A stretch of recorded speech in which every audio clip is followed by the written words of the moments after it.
Okay, welcome back, everyone.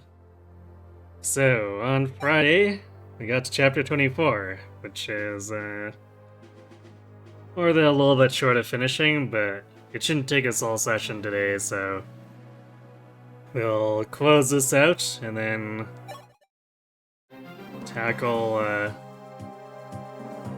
or start tackling Only Feet Burn Wind.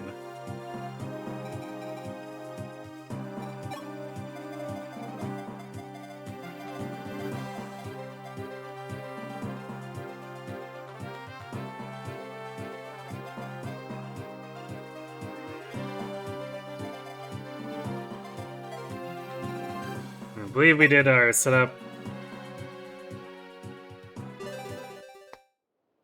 on Friday, so we should be able to just go. System app where Marth gets a totally real signature wyvern. Totally. And it's so large that it can carry the entire cast with him, so when he does his special, they all attack. We're doing Burn Wind after this.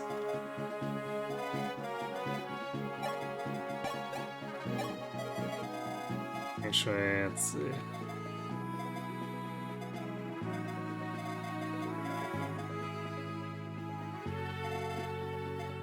I think some of these guys rolled a little bit higher, but it should be fine.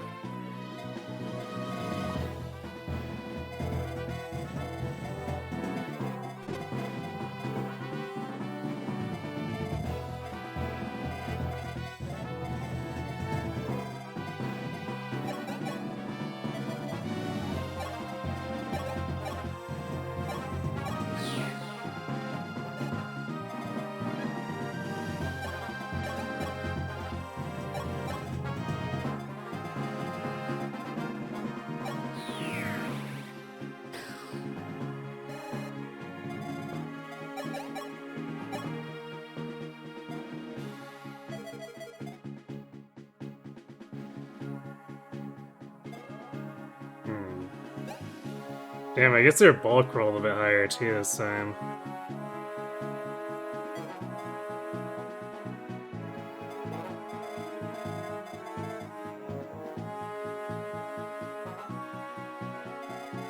Oh, that's kind of annoying.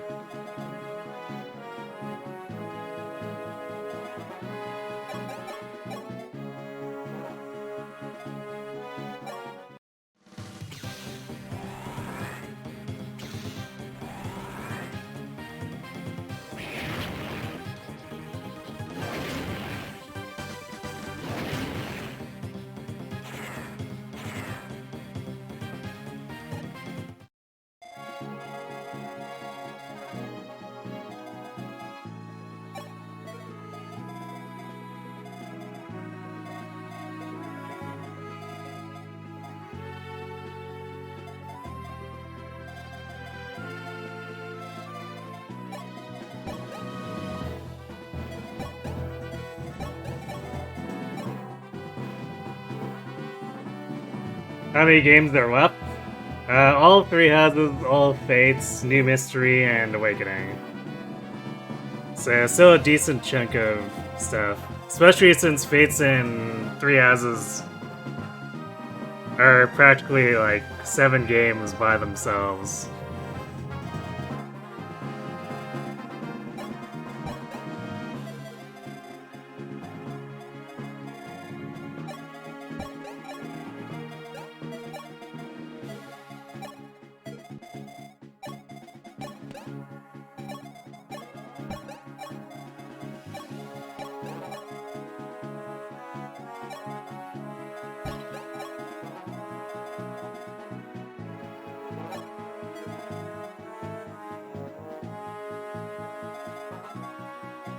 I'm actually not sure. Probably copy Sedgar.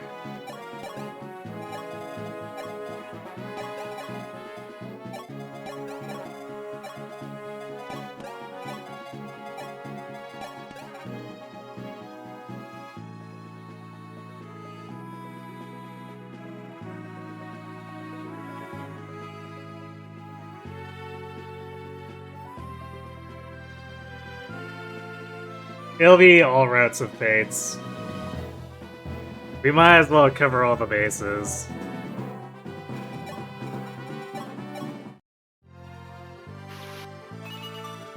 So even though Birthright will probably just become Ryoma rolling over stuff, we'll do it anyway.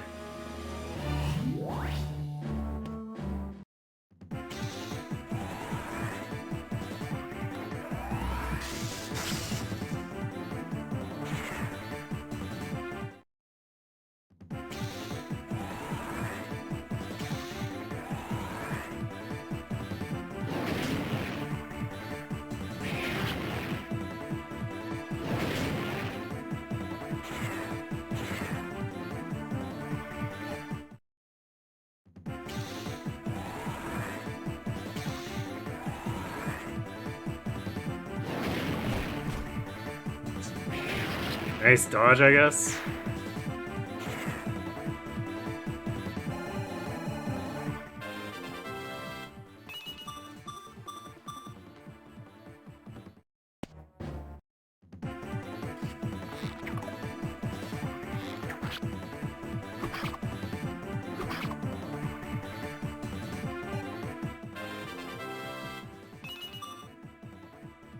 Ah.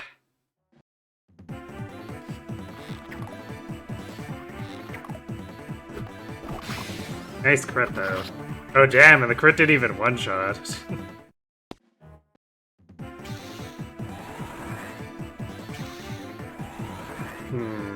Actually, maybe I shouldn't have attacked the Mage Dragon. Why is this damage so much higher? I guess we one-shot, so it didn't matter, but that's a bit troubling.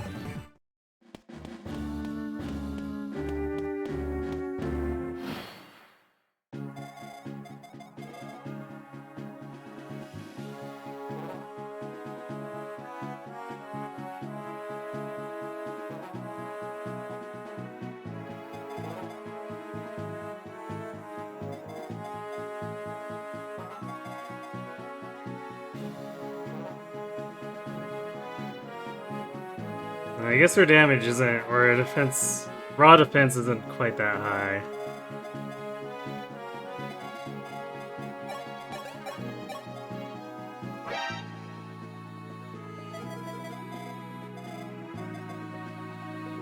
Hey, Sarok. Thanks, Spin. Or I'm so used to saying that. But nice sneak, I guess. Probably finish off the Mage Dragon, I guess, and then have to physic Tiki. So while he's no hot stallion like Clive, I don't know if he's all that bad. There we go. Thanks for being the Gremlin, Jim. So this guy should get one shot just like the other one. We just need to make sure Tiki survives.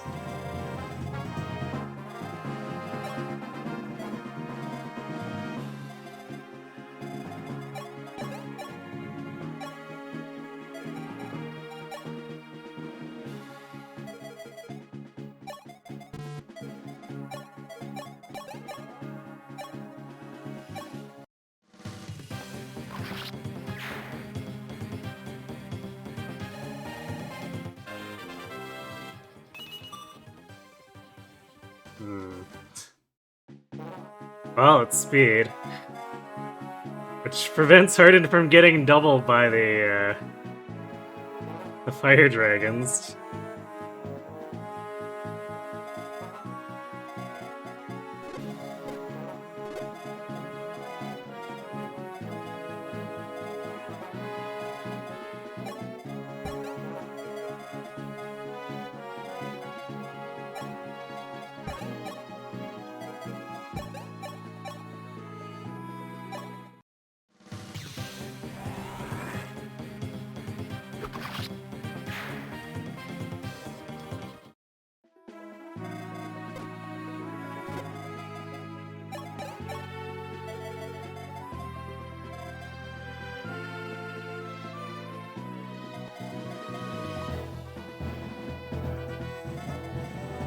Okay, let me double check this. She is... Yeah, Yeah, 73. I think it's slightly overkill against the Fire Stone, because the Fire Stone actually has the least defense boost.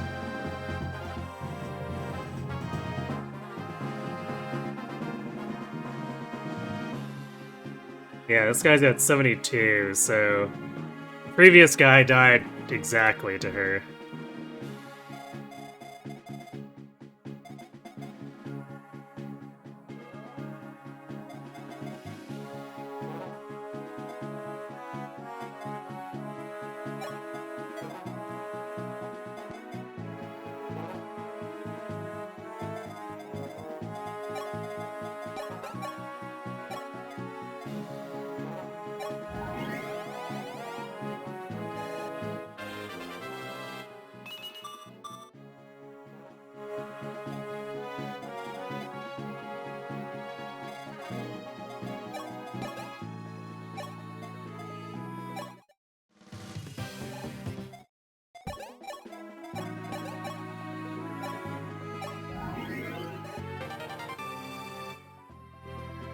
Well, I guess now it's Tiki can Physic.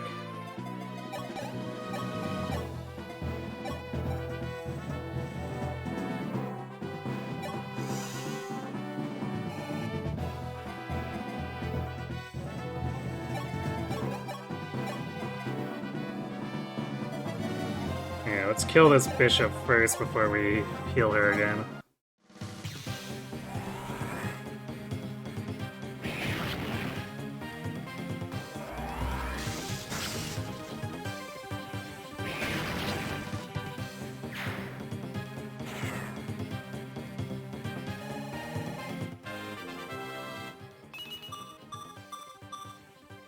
Nice.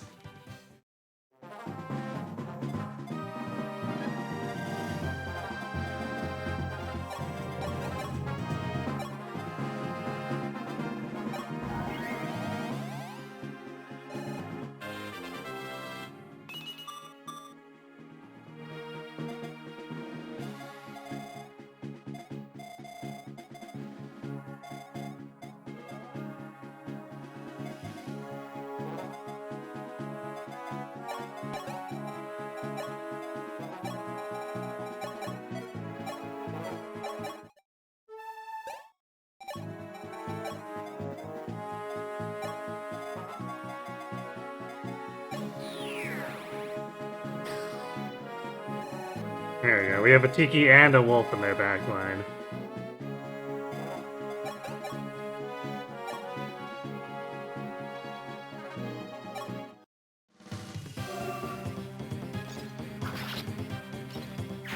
That's my staff, thank you very much.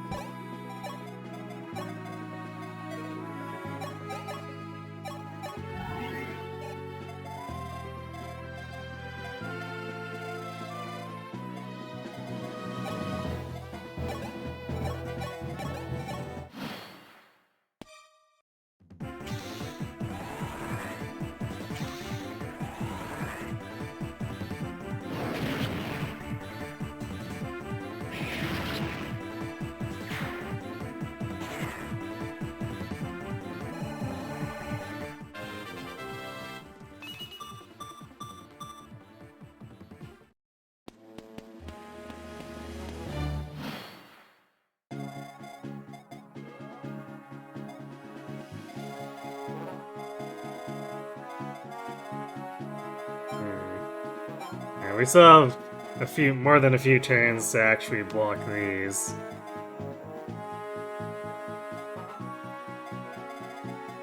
But we do gotta get people in there.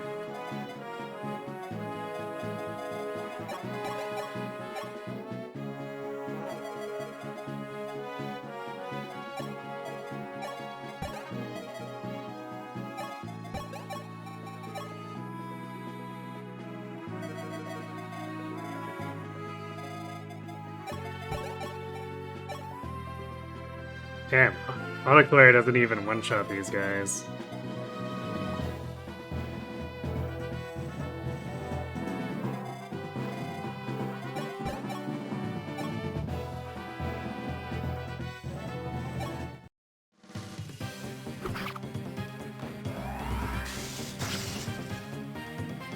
So many Cavaliers? Wait, what? Which Cavaliers now?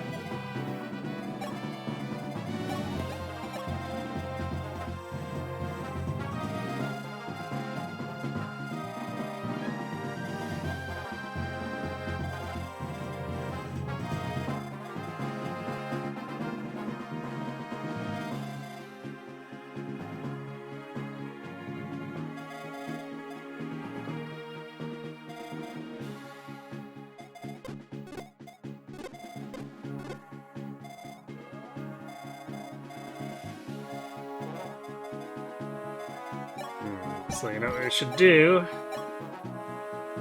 is get rid of their Fortify, or one of them. So if we fail to kill Seth, they'll stop being annoying with their heals.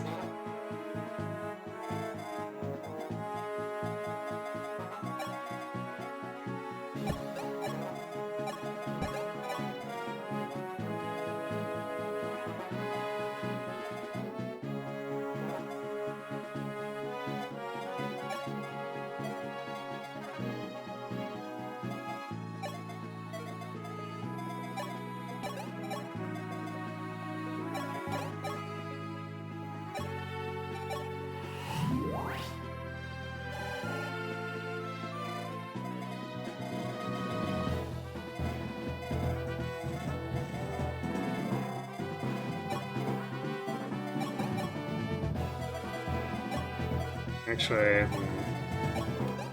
I guess, well, we need to deal with this guy coming in behind us because he's gonna be here soon.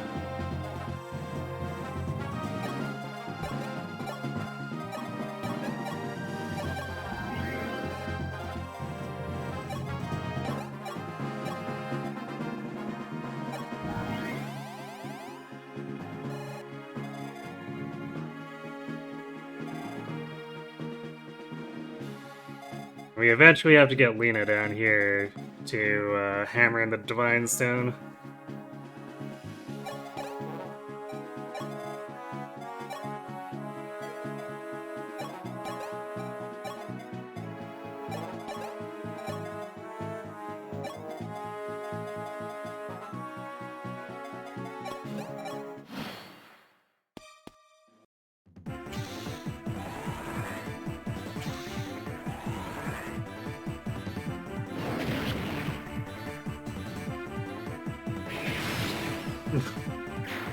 Nice 165 damage crit.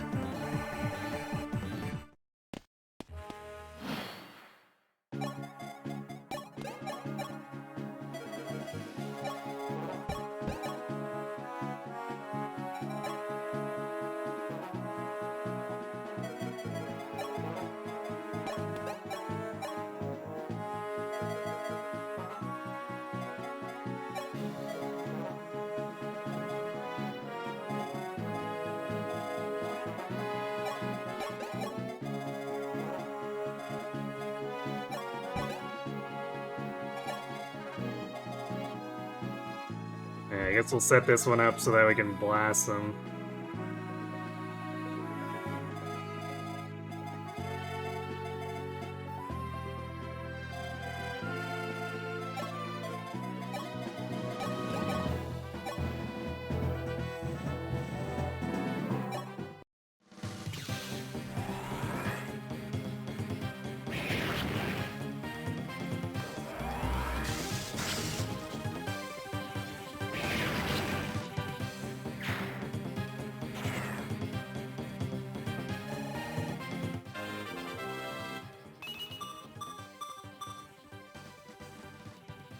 Good job, Tiki.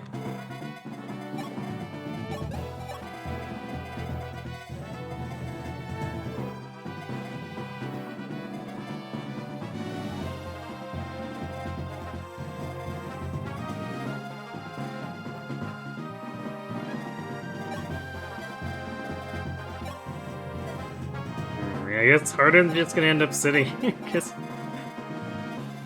it's really dangerous for him to engage a lot of these enemies.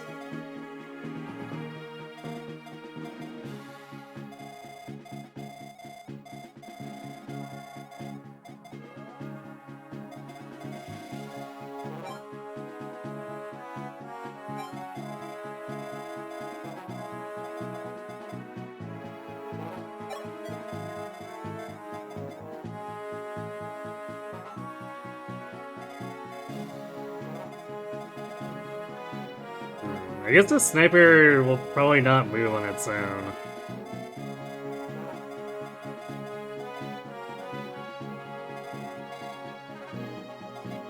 So what we're likely going to end up doing is just block these two and then farm out the enemy until Tiki is in a comfortable position and we're able to get at the secret shop.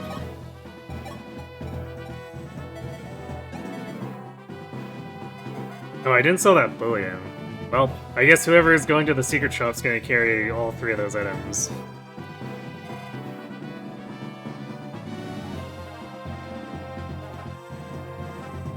Oh, that's fine.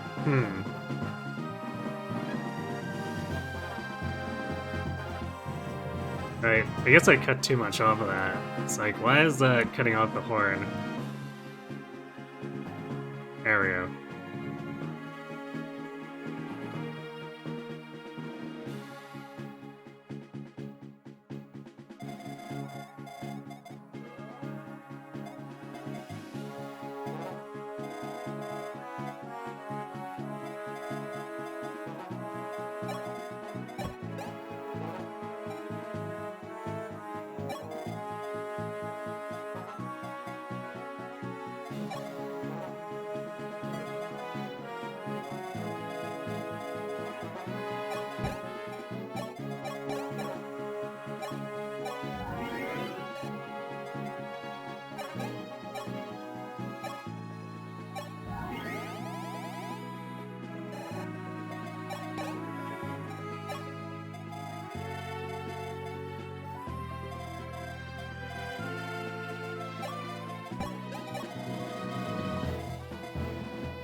Music, you say?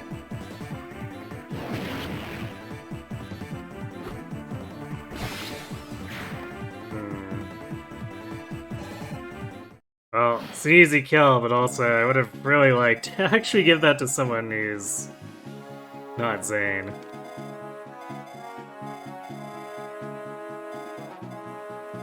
Oh well.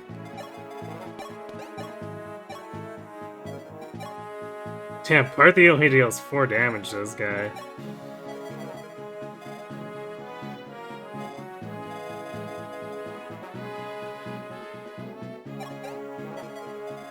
George's strength may be a little suspect.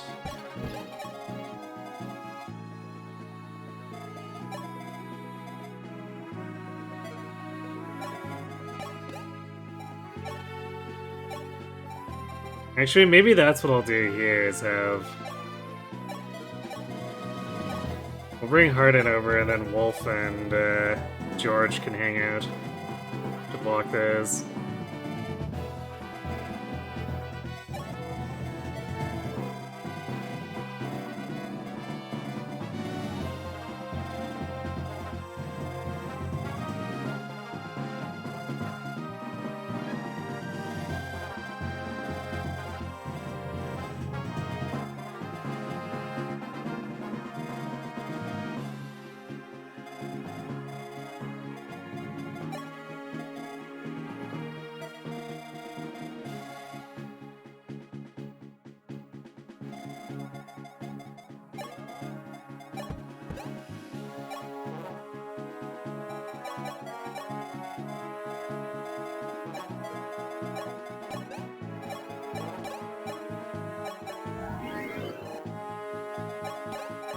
Don't mind the sages and bishops just needing to move one painful square at a time over the mountains.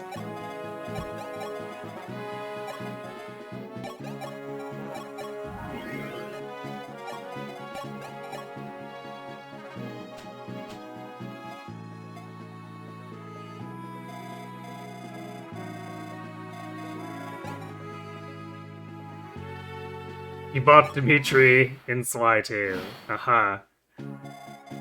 Yes, he seemed a little lizardy.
This temple is so weird. It's got these pillars that are walls hanging out outside here.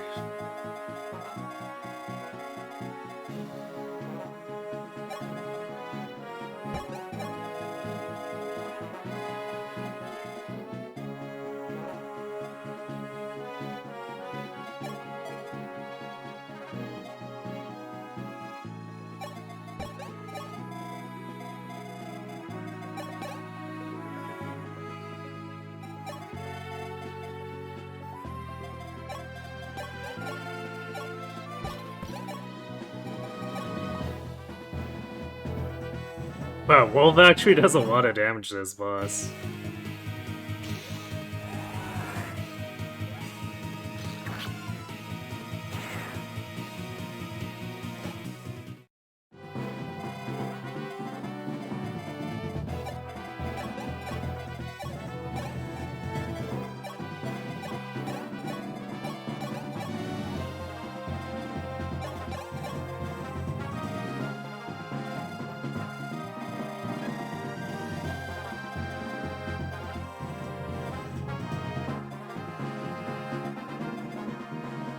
And of course the warps are on all the people I already brought through. Whoops.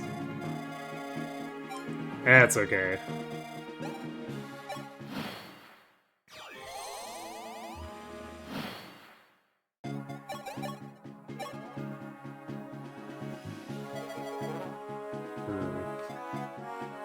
Actually, probably don't want to,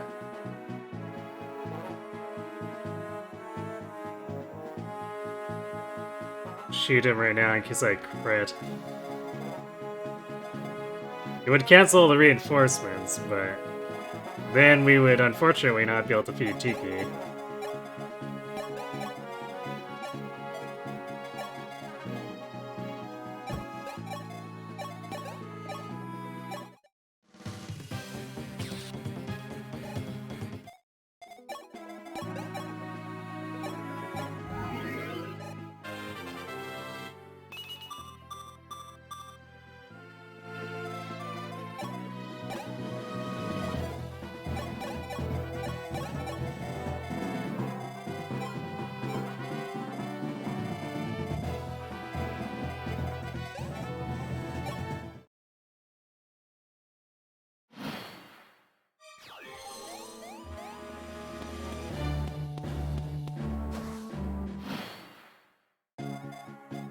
Coming around this side, huh?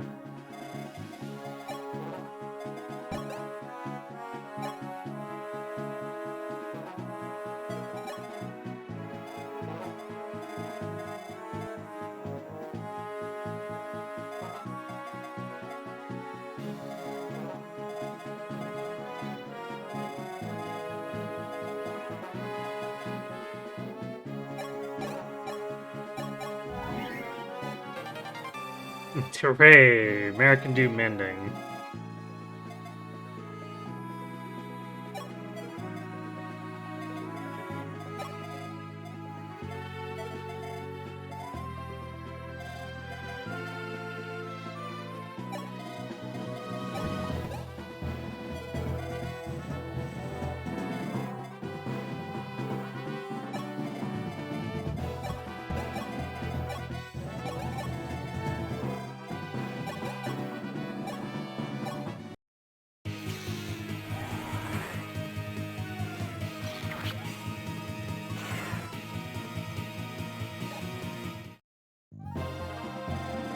We'll see if we can get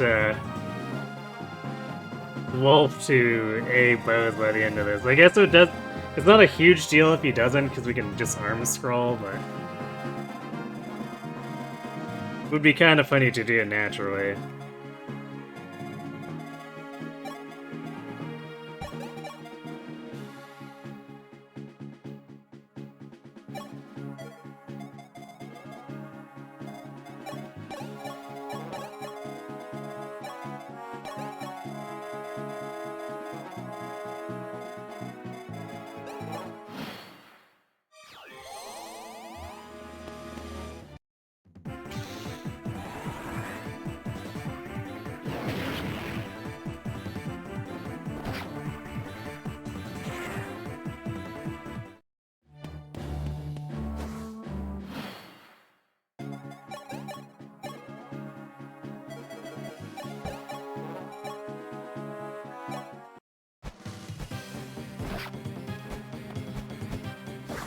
Keep your dragon pikes away from my dragon.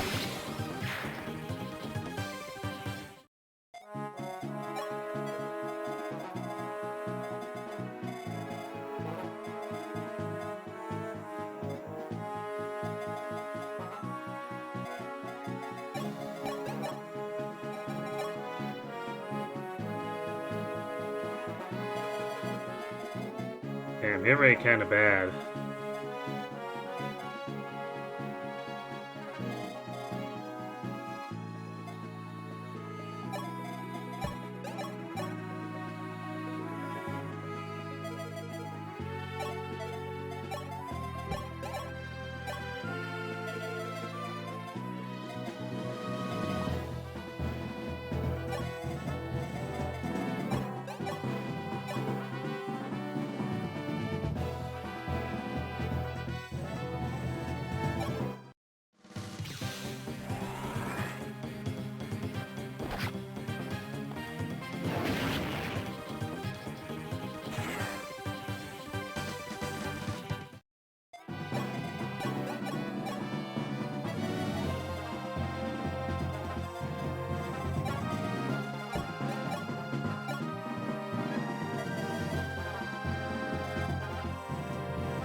When we're short by a damage.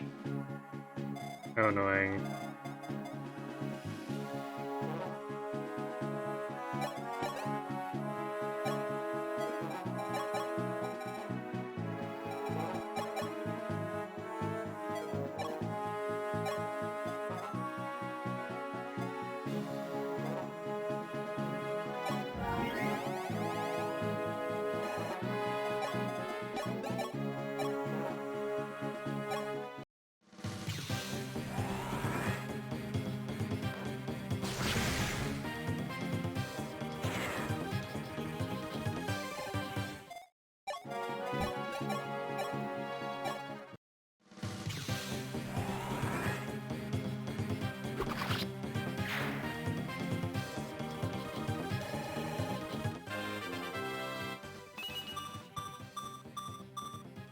Okay, Agma. A little late to the party on that defense, but we'll see what we can do.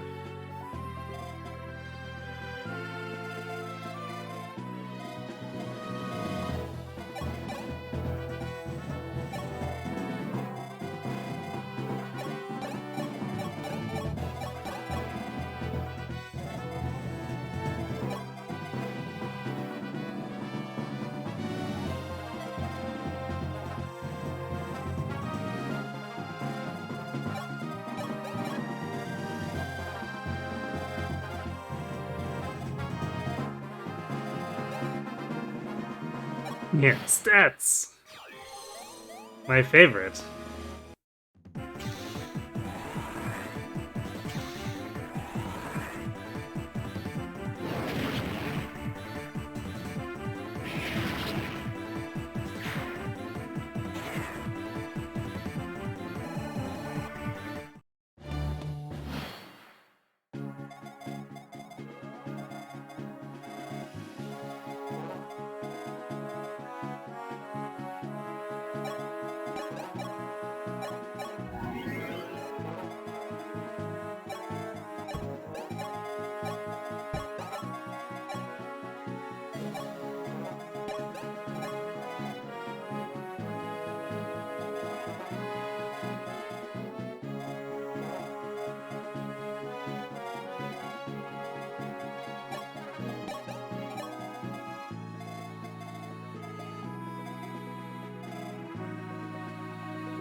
I like how the random one guarding the altar is actually just like the weakest of the fire dragons.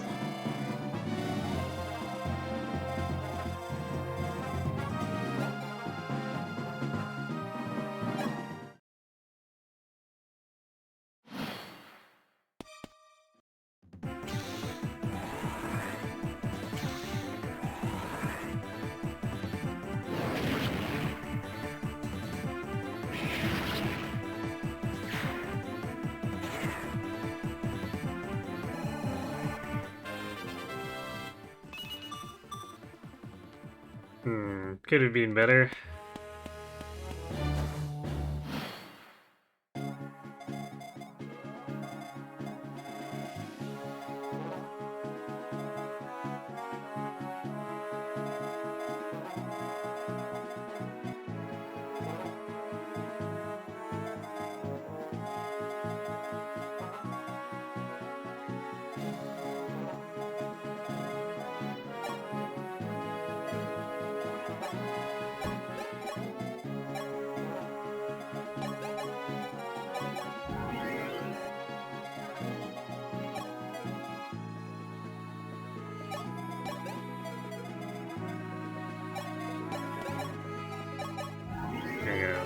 Merrick the Healbot.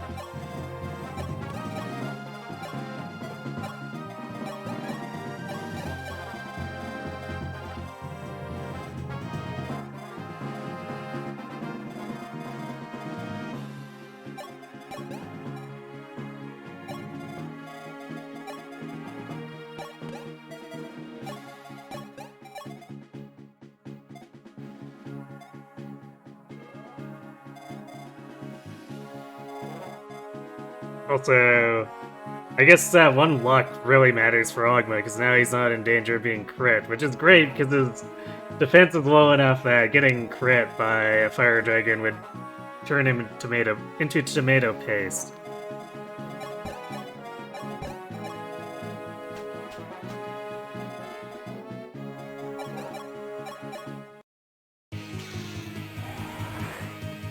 Because unlike Sedgar, he doesn't have 25 defense.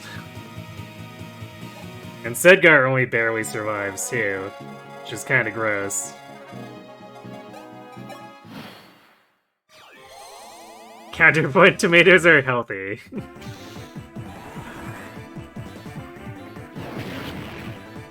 But only if they're actual tomatoes and not people who have been transformed into tomatoes.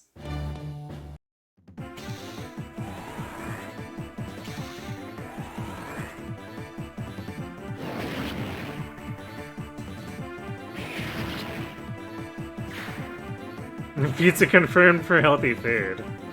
I mean, there's definitely worse food you could be having.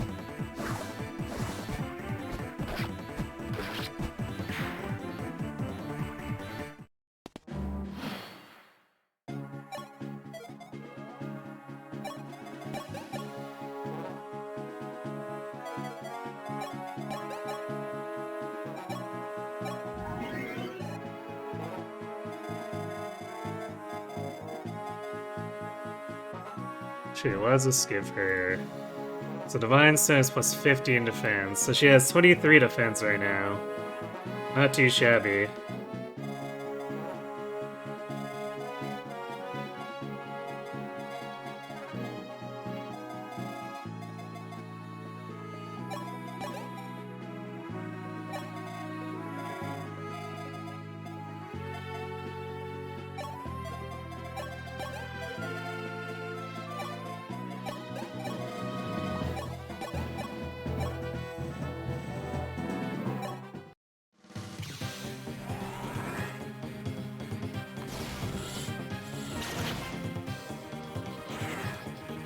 Once again, lend who?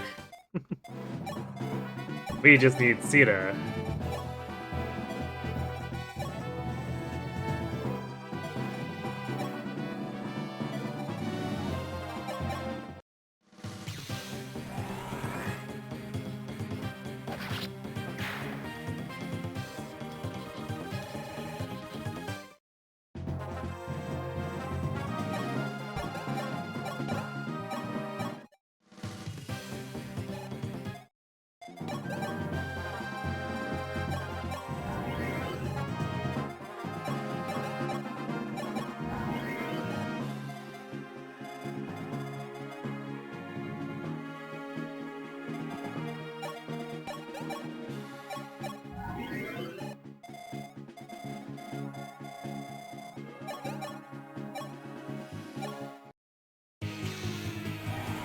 Oh wait, I should have done this crit so we can say goodbye to the reinforcements. Yeah, we'll let him regenerate for a couple more turns.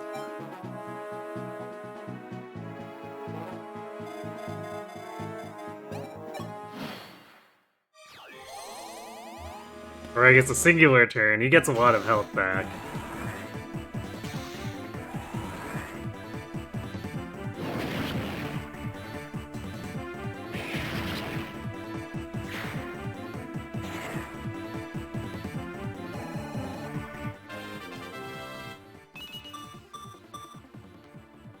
Well, strength and hit, I guess. Oh. We appear to have angered the Bravo.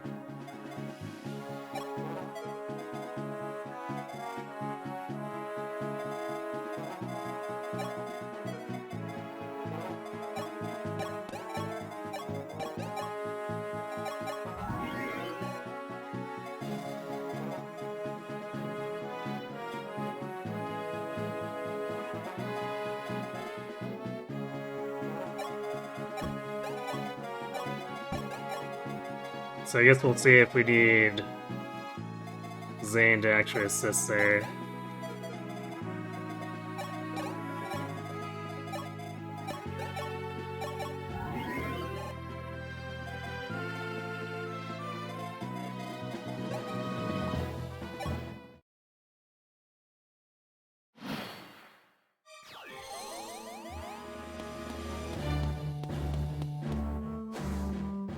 Though actually, I guess technically speaking, the spray bow is not going to hit very hard against Tiki.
Tiki will probably just straight kill that sniper through the fortify, because it doesn't heal very much.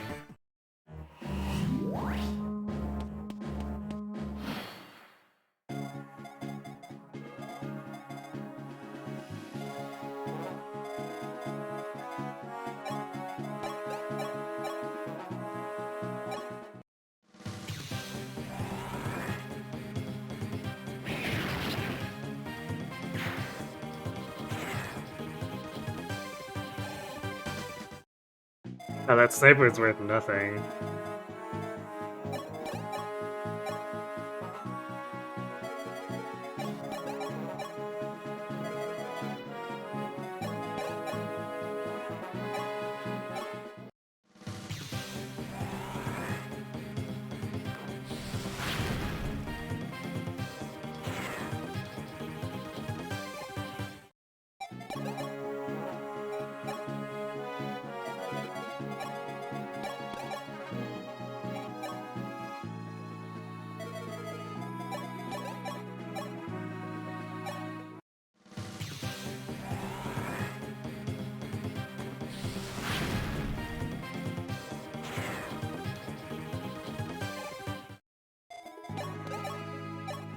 Oh, look, a hardened kill.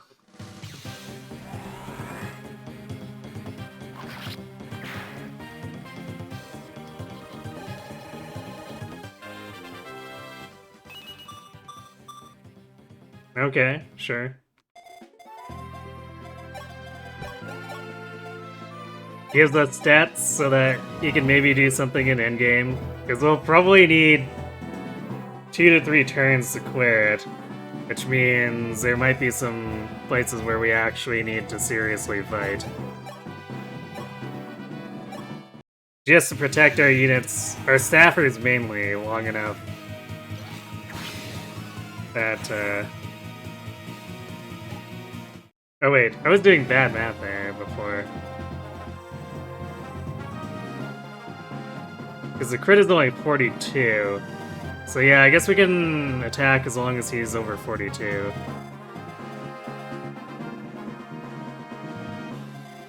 Yeah, there's a chance we'll have to spend some extra effort to defend our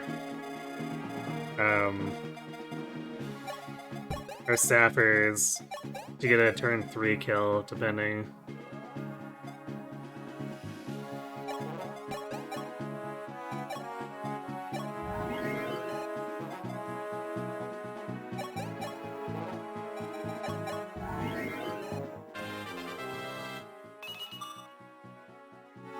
Since what we'll probably have to do is warp in turn 1, clear the ads, and then...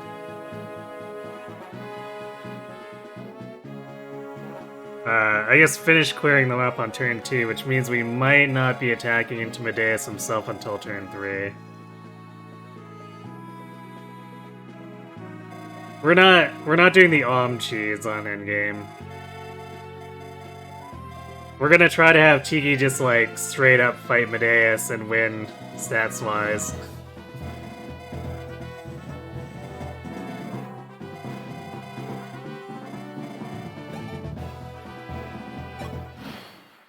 Which is why she's getting a bunch of training right now.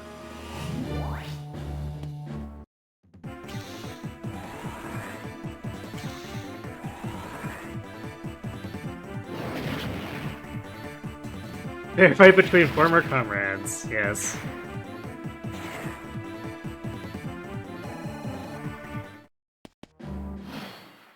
Let's see, this is turn 17. That's when more stuff spawns in.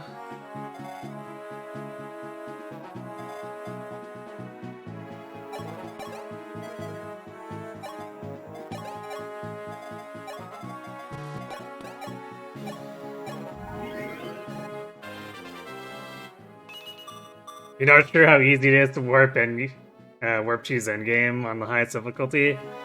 Apparently it's pretty easy. Because apparently it just boils down to you need someone to kill Medeus' guard, and then you just torpedo Tiki into Medeus, bomb her, warp her again, and then try to finish him off. Because apparently base Tiki's Divine Stone is strong enough to two-round him. So it ends up being a matter of don't miss.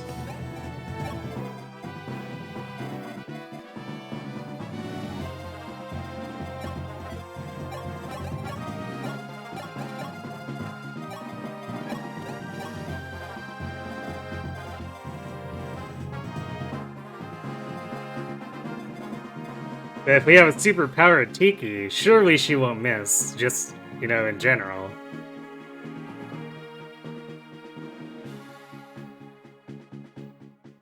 Yeah, I don't think they changed the layout at all. I think it's just that the enemy has more stats.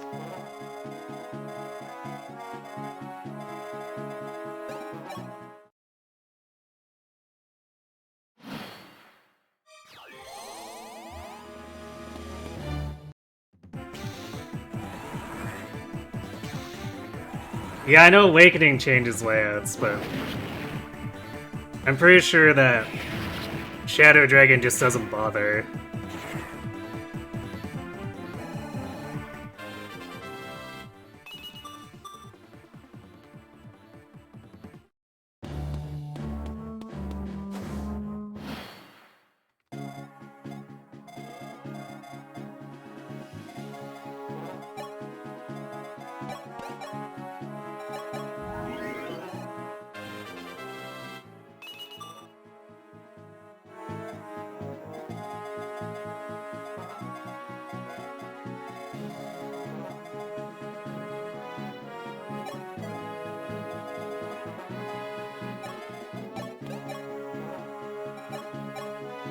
Just gonna hammer in this now. Well, it's convenient. We've got 10 more uses of hammering anyway, so we may as well.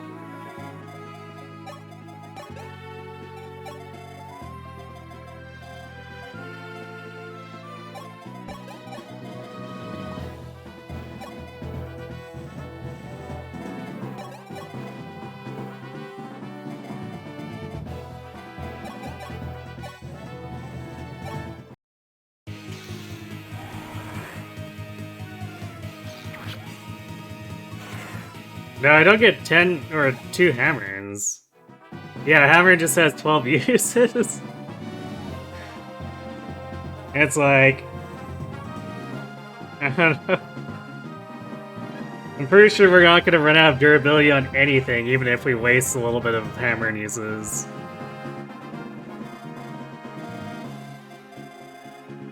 Yeah, careful as a wagon! Hey, it's Pop Waddle.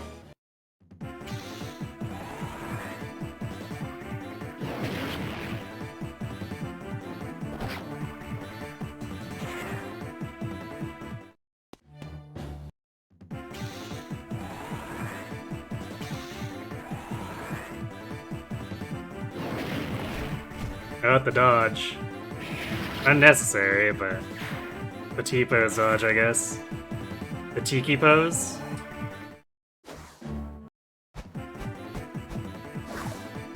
You like guess Edgar could have shrugged off a crit, yep. What having 25 defense does to a man.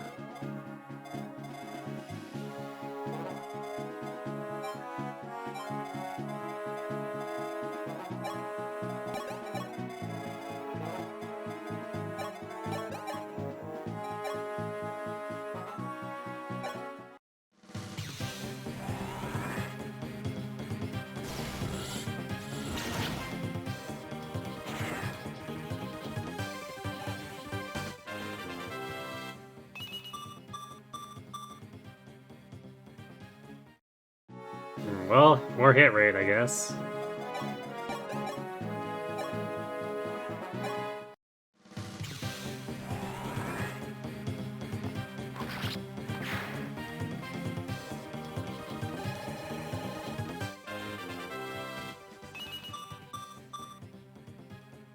Ooh, 10 defense on Harden.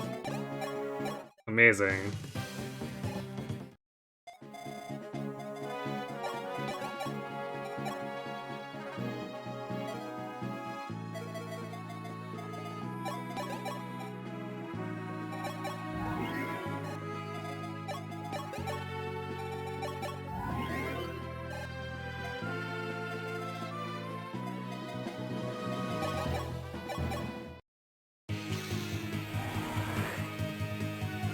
It's a tiny dragon full of like, super experience yet. No, but we're working on it. There we go. Wolf just barely hitting that 30 defense at level 20 general. He's not quite as impressive as Sedgar.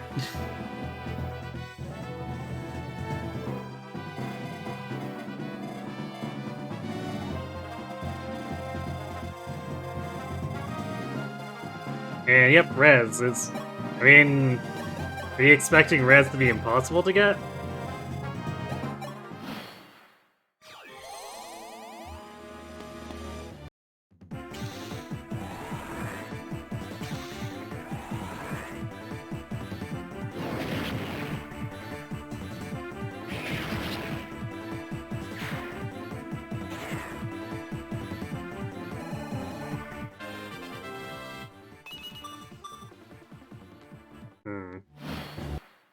She is doing her best to make sure that she won't be able to miss, but... We do have to worry about her durability. Granted, we do have the secret shop, so we can juice up her bulk.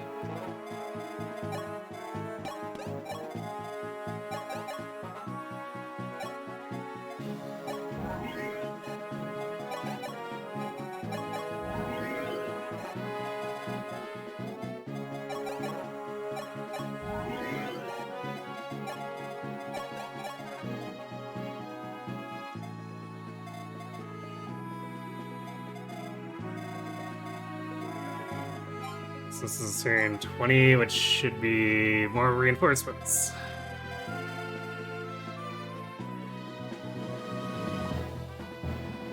You know what's funny is we're gonna end up having Bars probably break the Silver Axe. Need to use the hand axe for a bit. Or the Hotacquare. I guess we could just use the Hotacquare for giggles. Because it's not like we can't hammer it.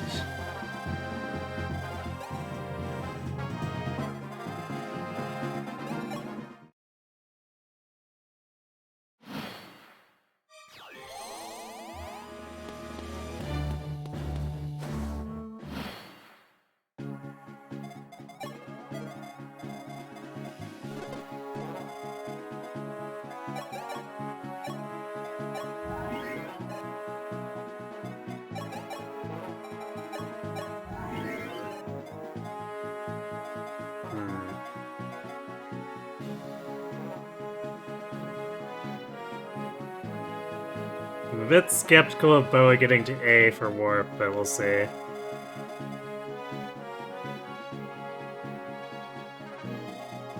Merrick getting Physic might also be a bit of a pipe dream too, we'll see though. There's still a lot of combat left to be done.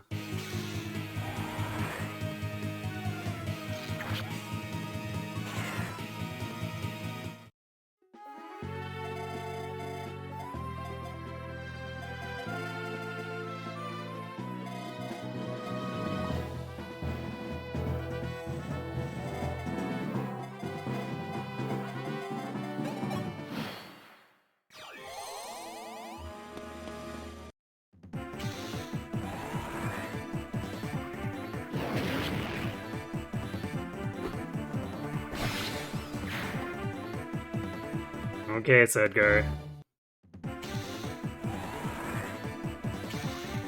Stealing things from his lord, tisk tisk.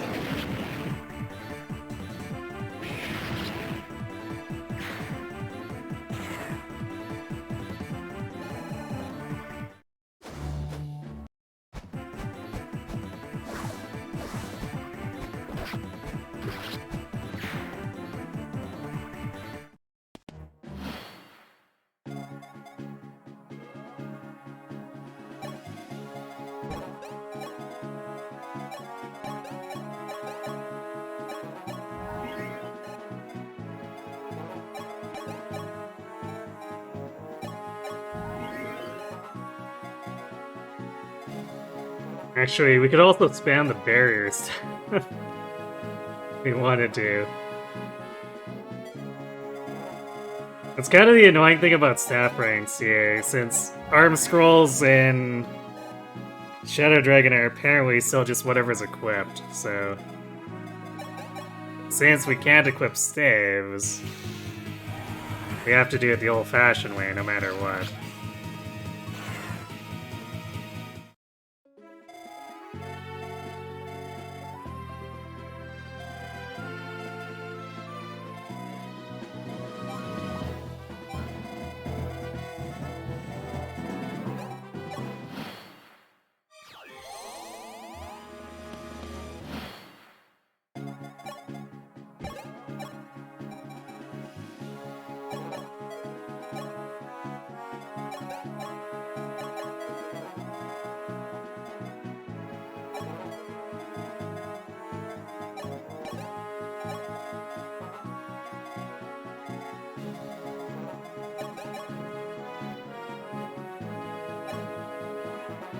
Make sure we have to be careful. We need to be above 45 now because of that strength.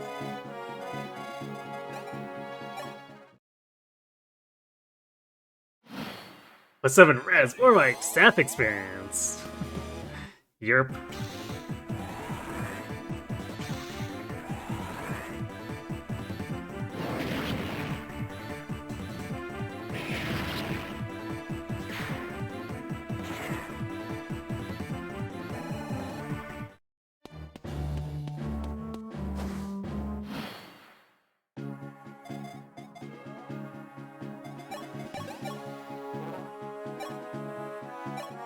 Actually, because it's a D rank, that means that Merit can make use of it too.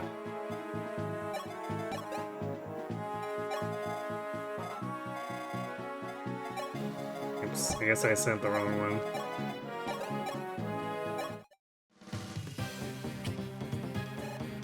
It's like, I'm sending Ogma over here. Except it was Zane.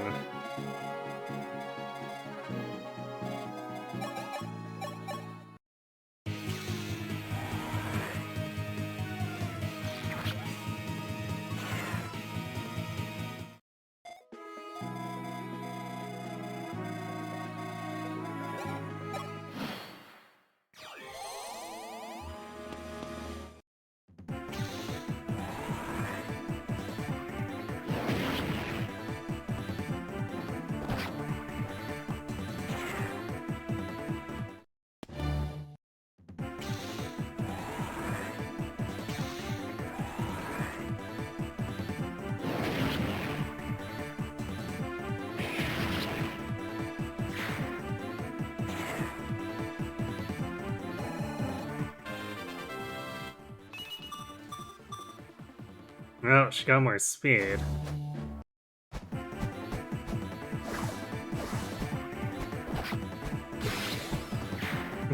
Alright, I guess we weren't going to be giving that to Ogma anyway.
You know what's funny is, the Dragon Spam is clearly an effort to help Marth just leverage Falchion to catch up on levels, but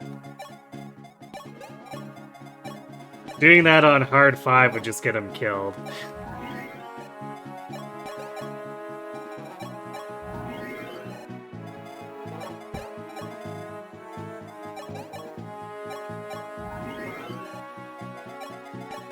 Because these are not the stats of someone who wins against a Fire Dragon. Hard 5 is the game design of all time. True.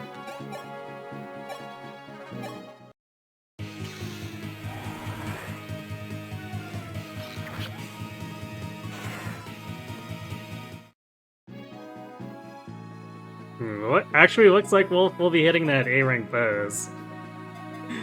Move over, George! He's the new Parthia user in town.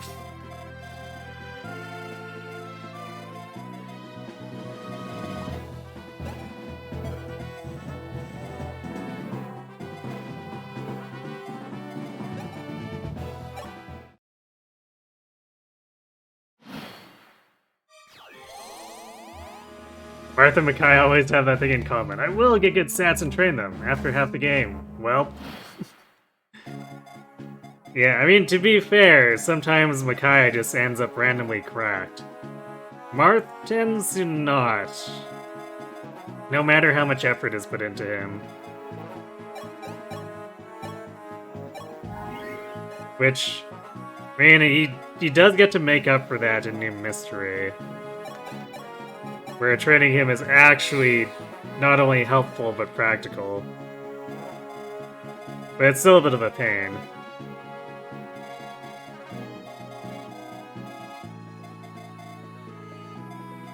You know, I wonder what Tiki's defense growth is, because she Doesn't seem to be getting much of it.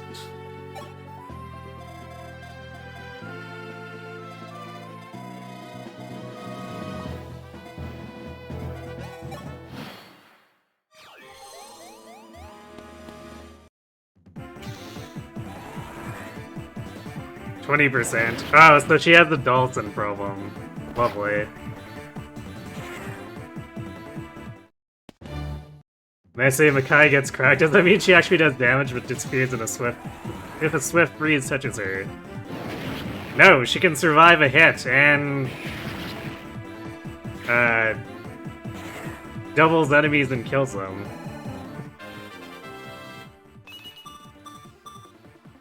You just have to get really lucky. Whereas Marth doesn't have enough levels to get that, even if he gains 100% in all stats.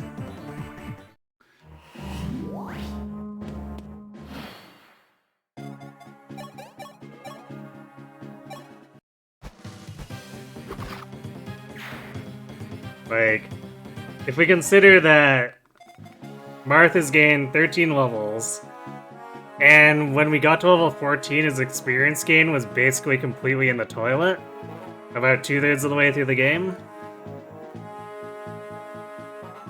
Even if he gained 13 of everything, at this point he would still get utterly annihilated. Whereas Makai usually gains enough levels where...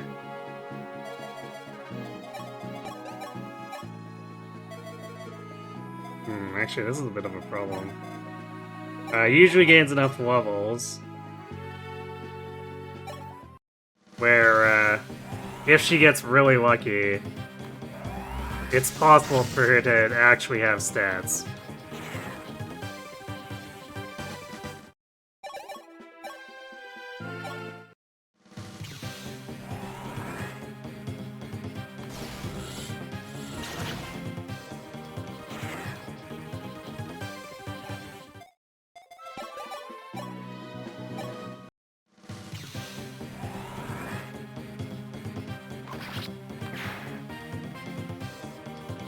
And yes, it's uncommon, but at least it's possible. Okay, Hardin is trying pretty hard to get that speed out of the toilet. Because 22 is pretty pathetic for a Swordmaster, if I'm being honest.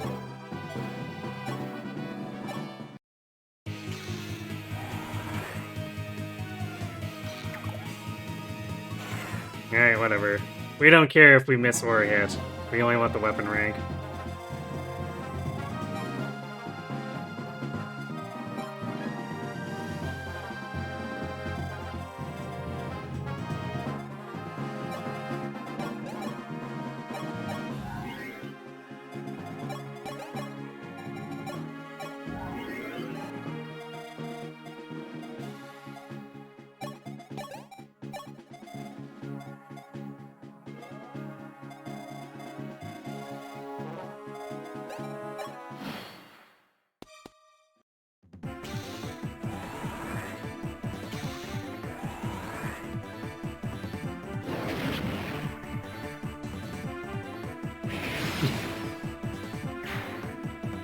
Casual 180-ish damage. Damn. She's getting not very much from the dragons now. 30 is quite low.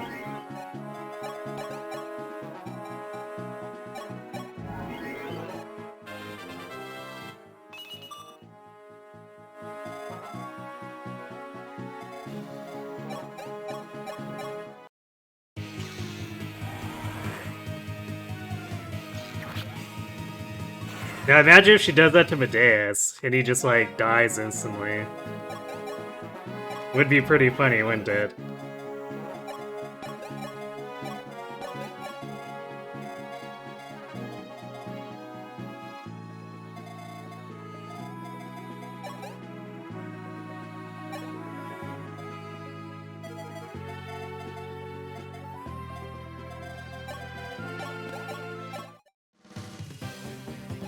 It's like, who has more than 28 hit points here for him to imitate? I guess I gotta move Sedgar back there.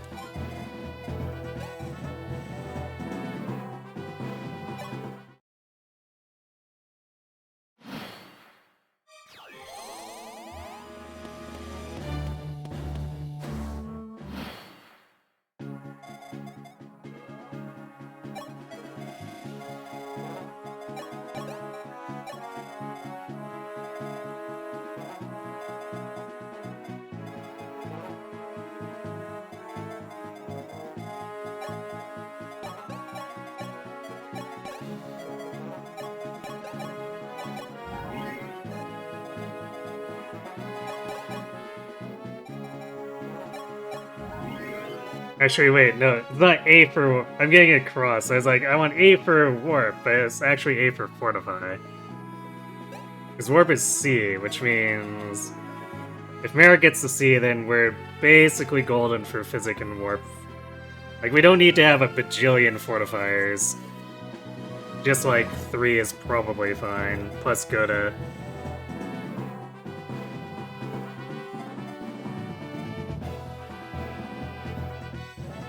So yeah, if Boa gets an A, then I probably don't think... Or I don't think we're gonna do anything to get Merrick or Sita to A. That feels like way too much.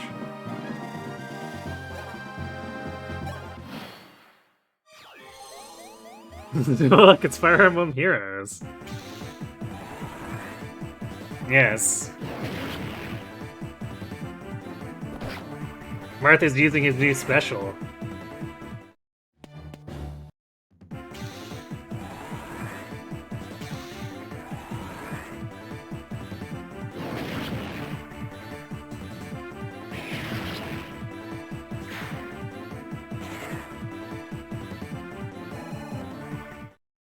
Yeah, man, 90 per dragon kill feels very sad now. Or 30 per dragon kill feels pretty sad, because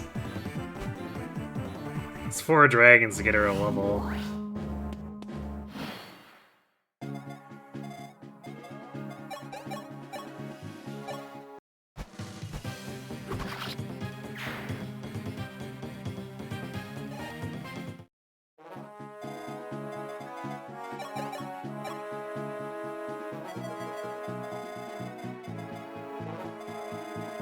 Fortify is also kind of annoying.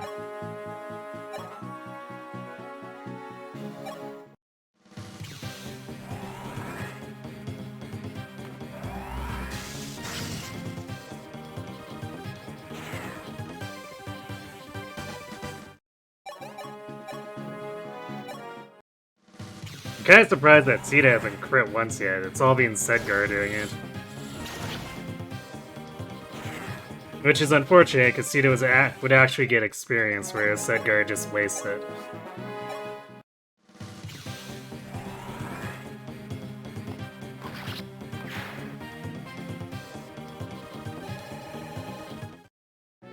Tiki can't one-shot Medeus no matter what. I mean, she can't one-shot him with a regular attack, but what if she crit?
He's starting to approach that magic sea.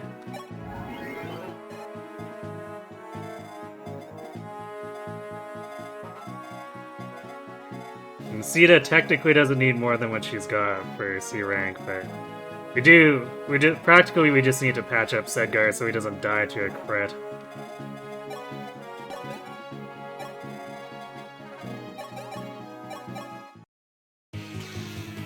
Hey, Coffee.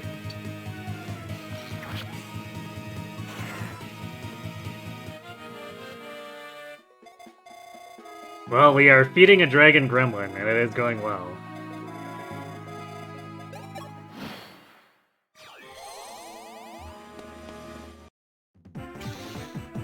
Also, I guess Augment and Harden are getting some experience, too.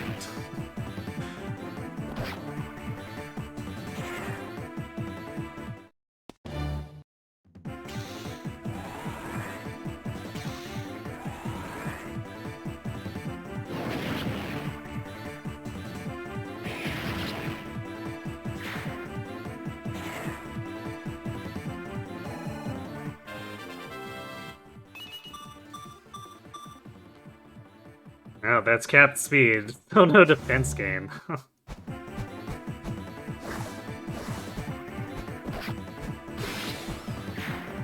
And, okay, well, I guess Ogma's not getting that experience.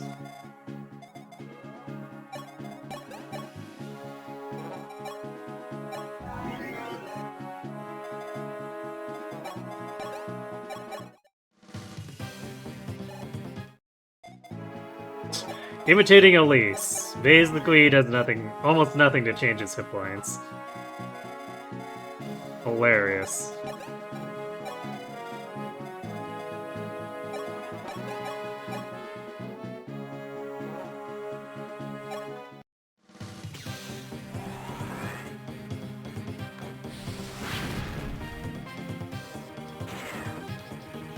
Don't mind Lena with her 20 damage fires.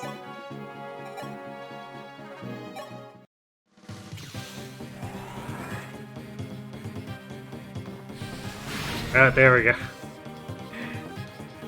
There's the Cedar crit.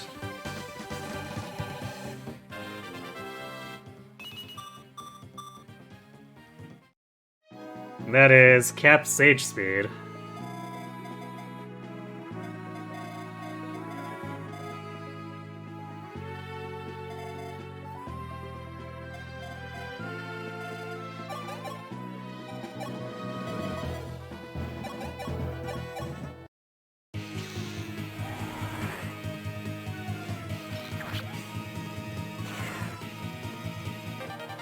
There we go. We got Parthia General Wolf.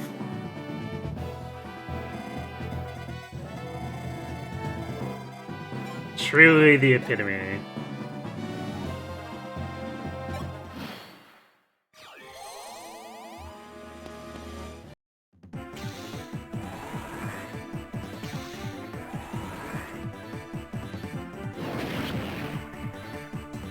That's something that inspires. I know, right?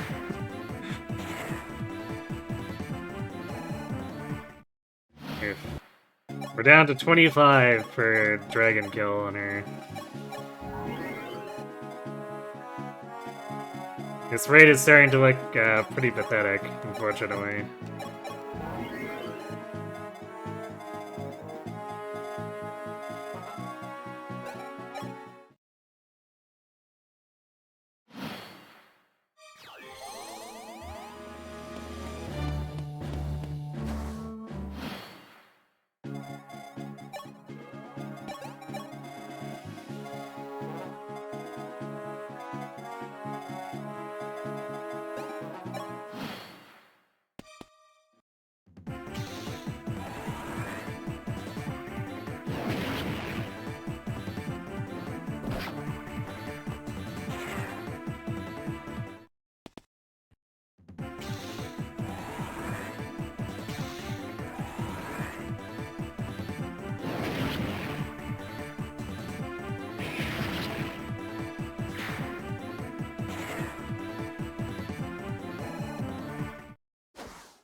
Ah.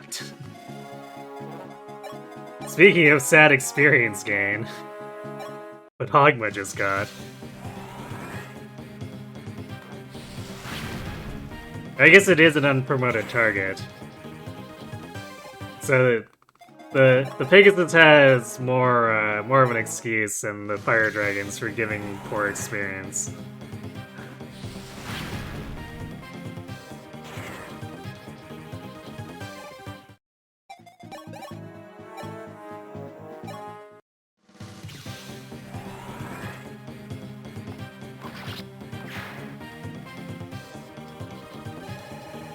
In fact, this is all on hard 5 too.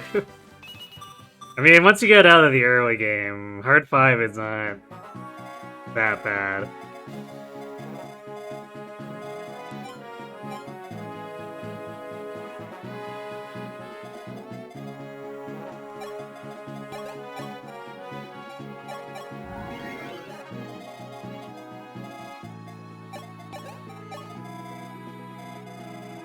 We definitely fast pushed a little bit too hard for actually having all the weapon ranks for safety though, so... Then again, it also aligns with training Tiki, so 2 birds, 1 stone, I guess.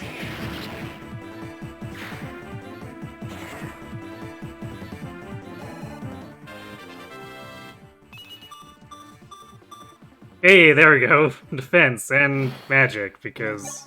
question mark? I guess if we somehow got our hands on a mage stone, the magic would matter, but I don't think we can. Aside from... I guess it might be possible to buy from the online shop that doesn't exist anymore, but... I don't think it's in the normal game.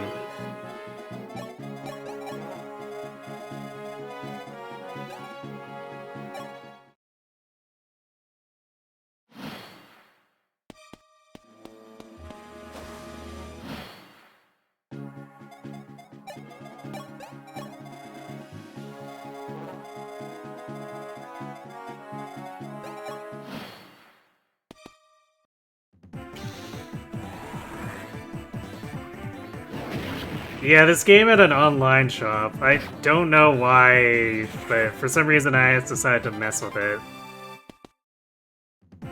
So you could buy stuff like Elysian Whips in order to make Falcon Knights, and that was the only way you could do it in this game.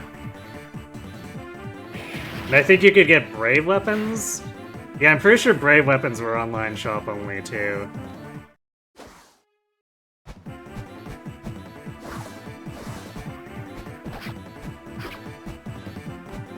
So I guess a little bit of, I don't know, maybe trying to give advantage to people who did online stuff.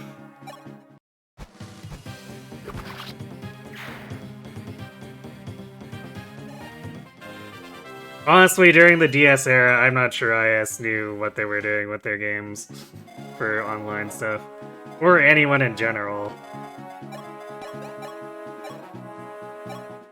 Because, like...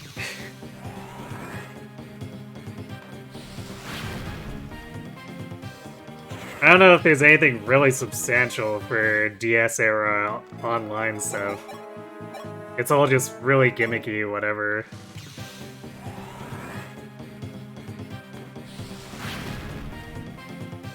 So I don't know if that came from them being cautious or just because they didn't want to put too much effort.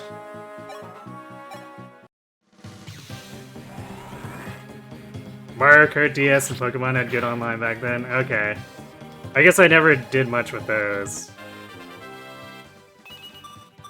So there were a few things where they had it figured out, but I think most other games struggle to do anything interesting with online capabilities.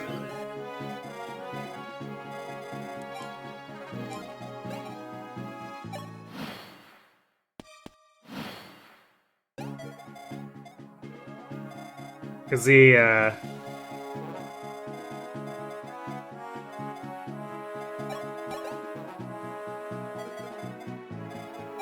Shadow Dragon also had multiplayer online, too.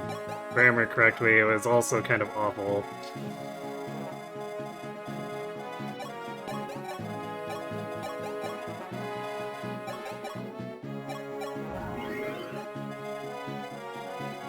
Because it was one of those things where you had to have maxed forges if you wanted to be competitive, which, have fun farming that gold, I guess, or hack your game.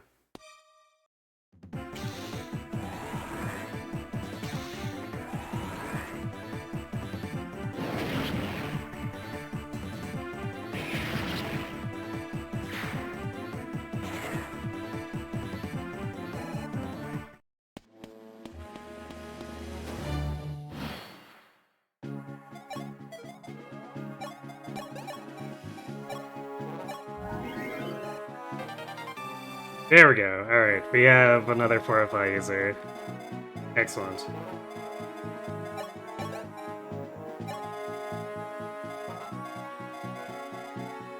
This is turn 42, so there's 3 more sets of reinforcements, and then we'll just kill the boss and do our secret shopping.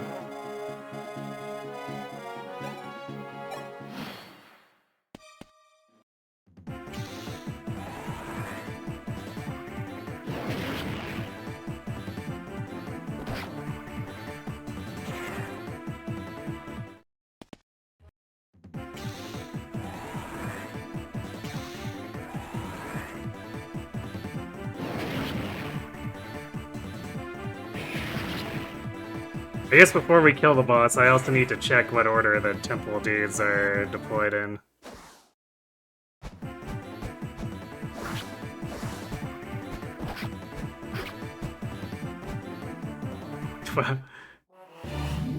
Mars has gotten hit 2 entire times while he's been on that mountain baiting Pegasi.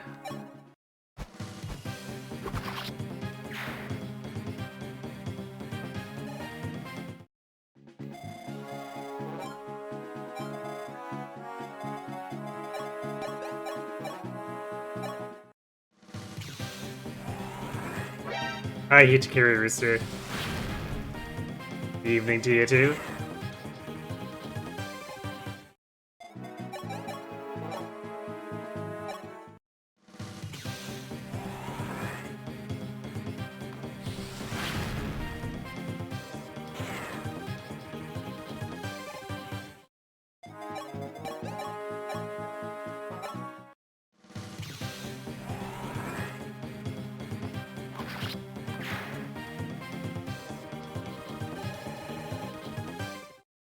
Meanwhile, Arden is still gaining, like, most of a level for killing one of these.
So if we can manage to give these to Tiki, or maybe the boss.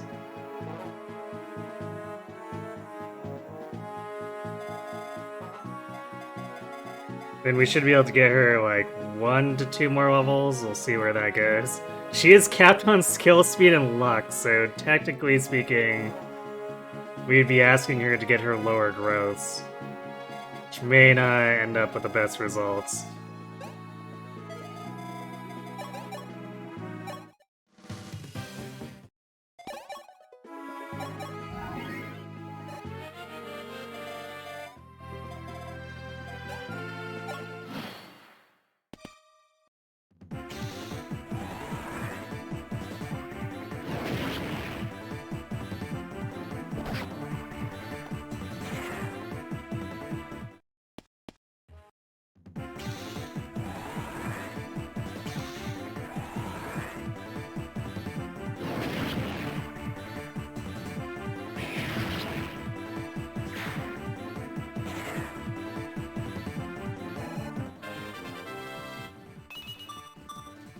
Now she got strength. Go with those hit points.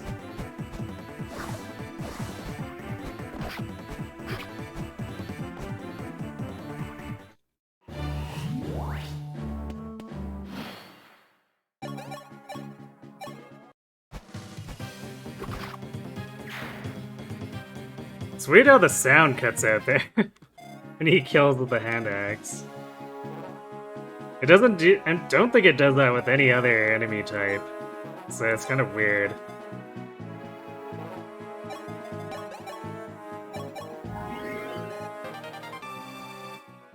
There we go. So now we got Physic Merrick / Warp.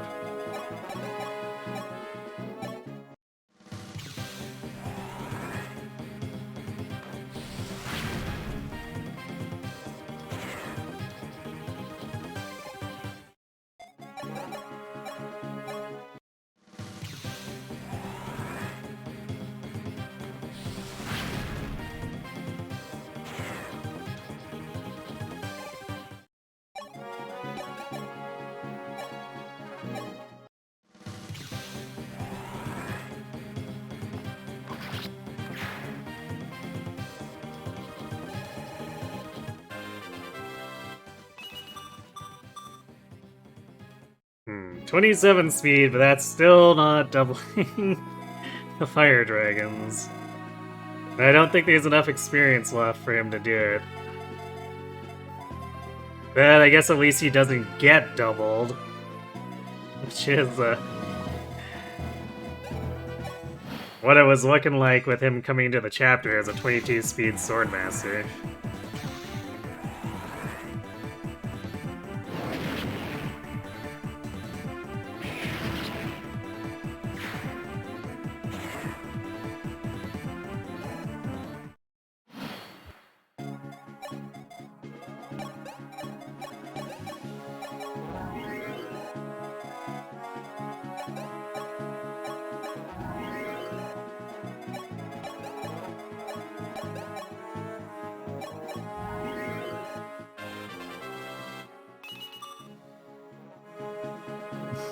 Okay, 25 res. Not that she really needs it anymore, but it's there. Because the main reason for the res stacking was Garnef, but Garnef is dead until next game, I guess.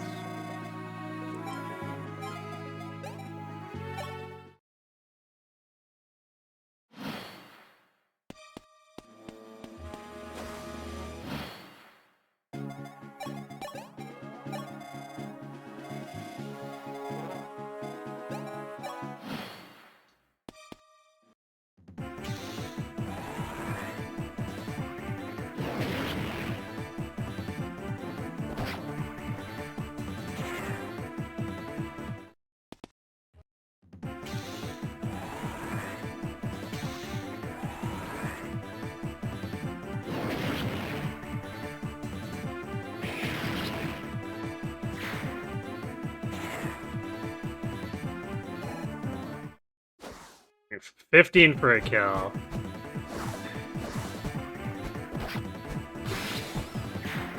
I think Tiki might be done, aside from getting boss kill experience. We'll see there. Actually, no, between this and the final wave, and then picking something off here, that should get her another level. Just barely, but it should.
Okay, this should be the final wave.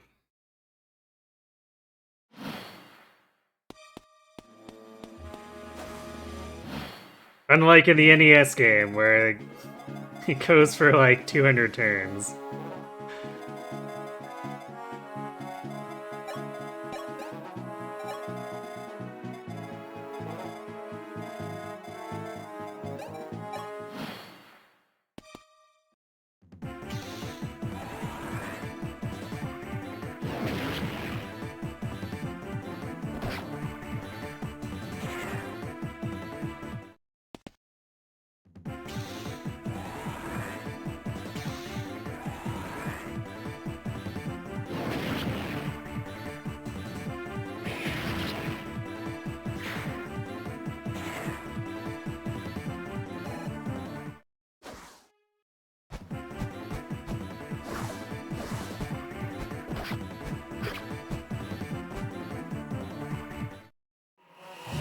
The pause on the second swing made me think you might have been going for the crit there.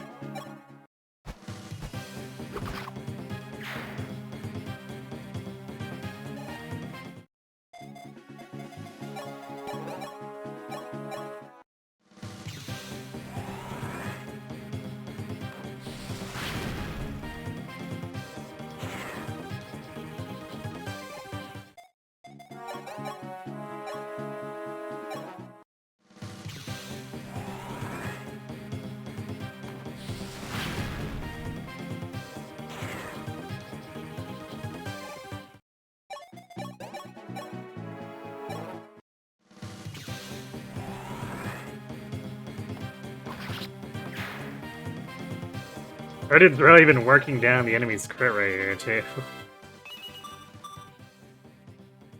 No speed. Sad.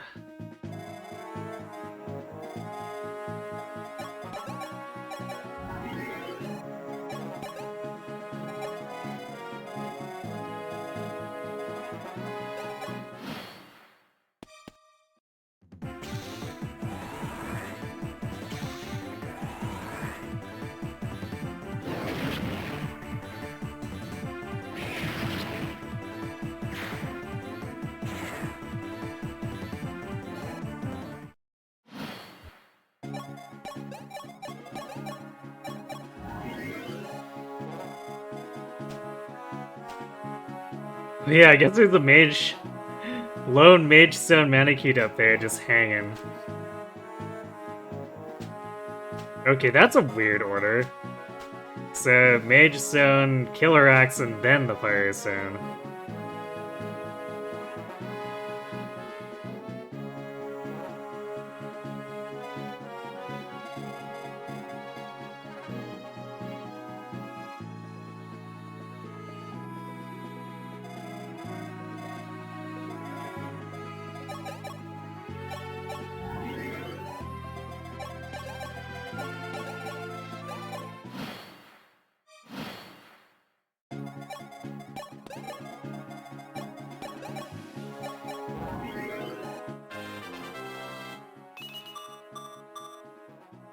Ooh.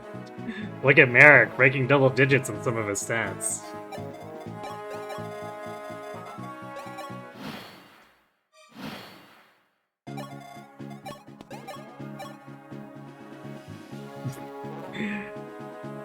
Wow, alright, nice hit points.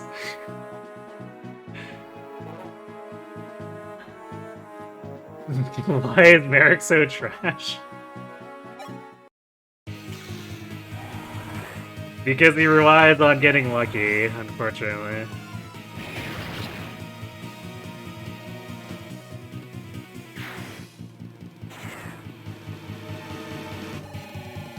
Yeah, Hammering can repair the Divine Stone. We've already done it once. Nice! More defense, too. Let's go, Tiki.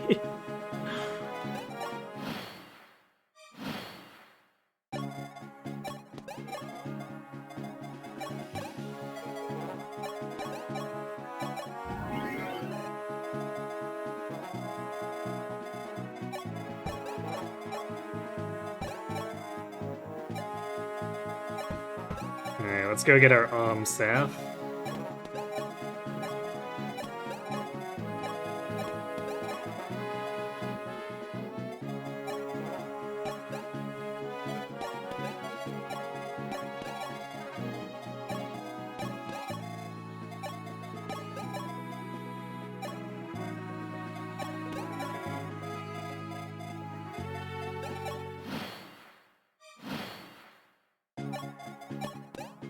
Yeah, we might as well do it now, repair the Divine Stone.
Tiki's movement does leave a little bit to be desired right now, but oh well. Not everyone can have hero or swordmaster movement.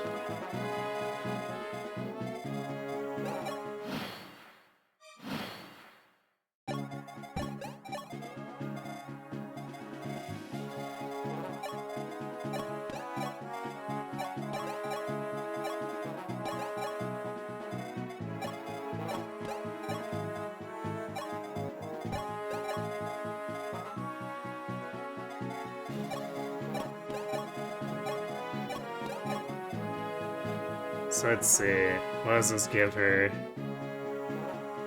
22 res and 25 defense. So if we bury her, then this Mage Stone stops dealing damage, period.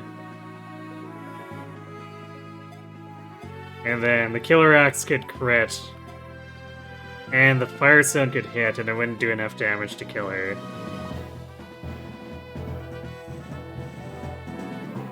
So it'd be 14 plus 15 tops.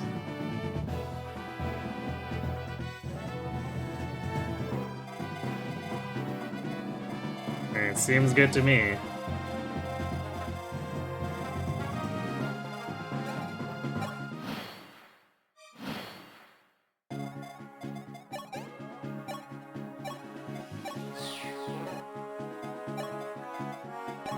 Oops, I guess she couldn't quite get there. That's alright. She has overkill, super overkill res right now, so losing one turn of barrier basically doesn't matter.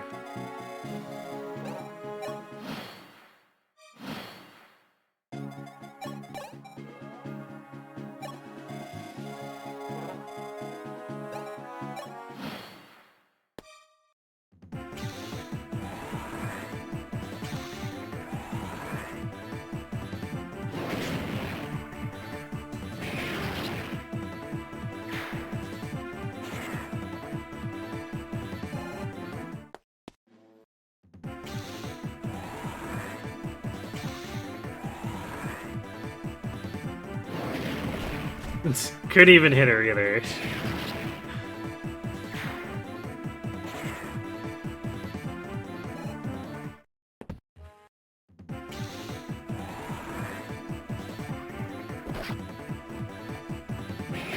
But yeah, I guess the extra 1 defense gain meant this guy's only gonna do 12 damage on a crit. But he was a fool, a silly fool who thought he would be critting, but it was he who was critted.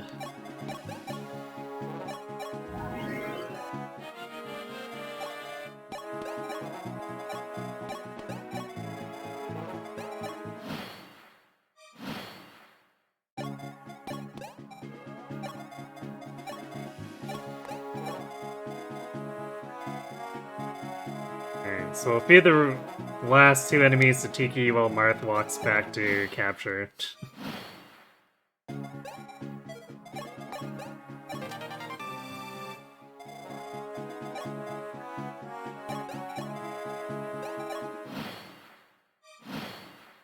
And can be our safety net in case something goes terribly wrong. But I'd prefer not to end up using it.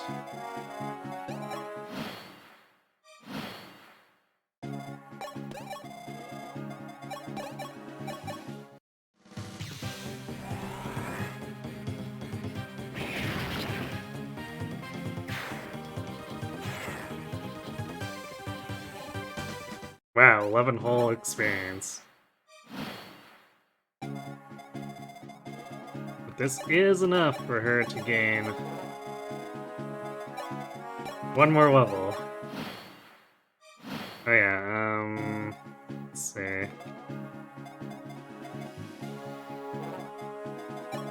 First has most movement will make him do the secret shop stuff.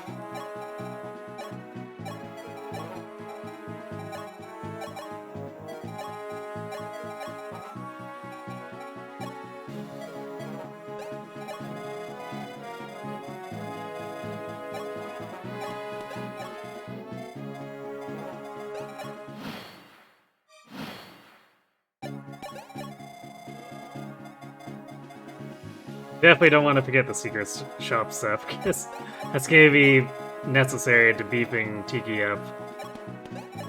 Despite all those levels, she's still gonna need some help.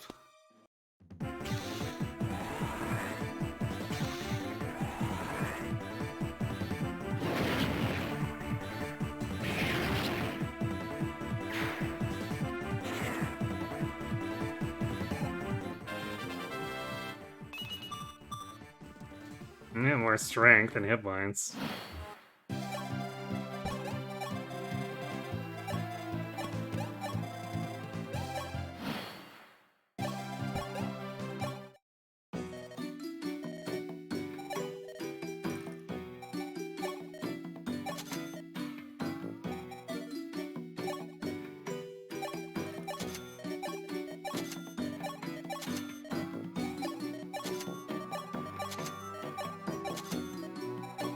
No, why not? What else are we gonna do with... Well, I guess we could forage with the gold, but... Alright. We queened her out.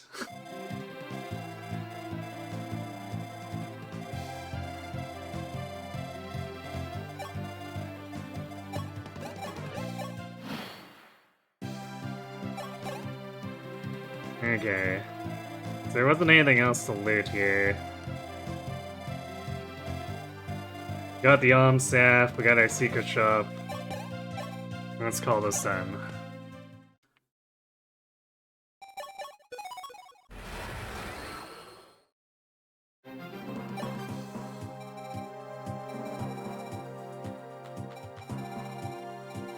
Then Goto will auto-join.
And the Maniki with the super beefy stats.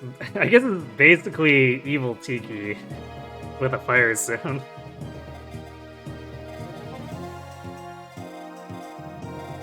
Also, the enemies have finally started forging their brave weapons, which makes things a bit spookier.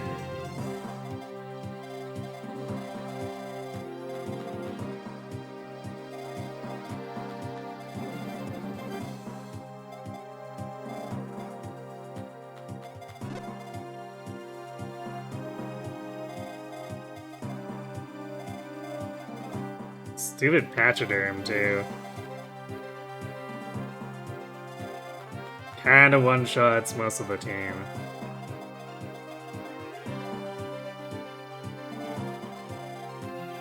Or I guess most of the supports on the team.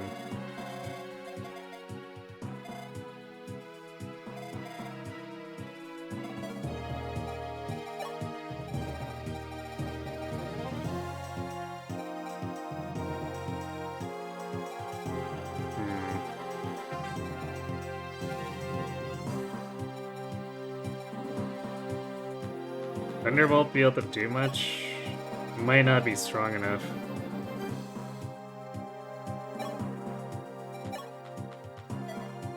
Yeah, 30 magic attack is probably not enough for this.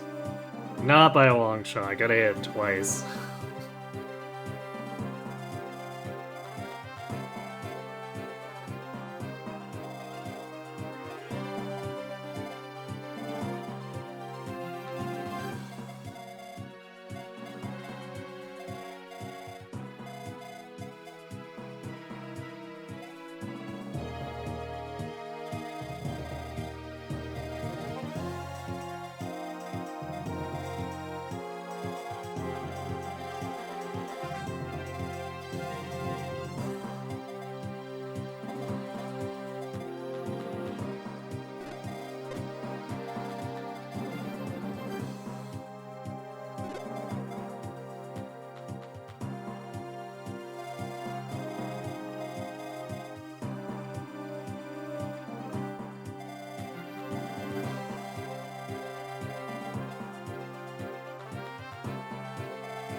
I don't think Earth Zone gives any stats.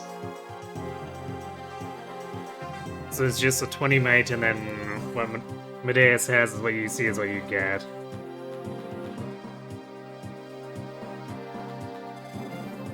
So actually, Tiki is pretty close to surviving.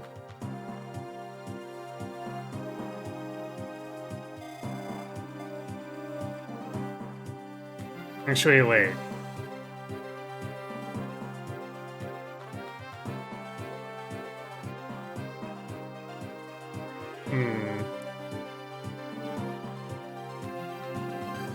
Why is it not listed? That's weird. Serenus doesn't list the plus speed, but he's definitely getting plus 10 speed from this.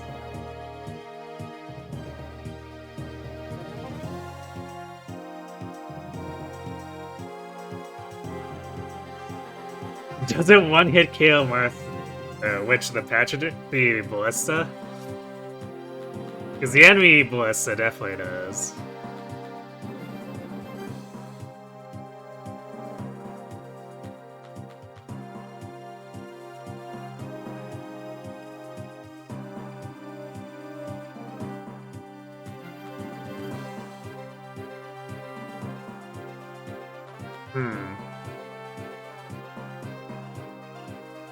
Yeah, so he does get stats from this, it's just for some reason it's not listed.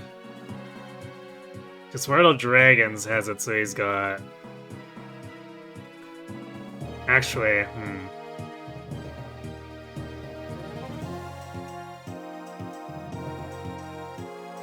Okay, yeah. So it includes a 10 strength. I was like, is he supposed to have 60 attack? But no, he has 50. So he does double Tiki.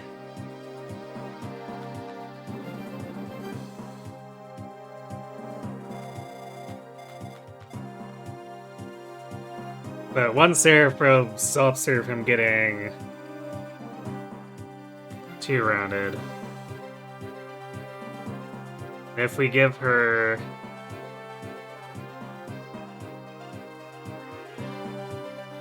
If we give her all 3 Draco shields, she'll have 31 defense, so she'll take 19.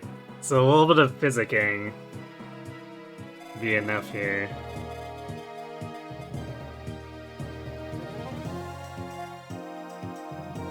Damn, it's a shame she can't double the snipers.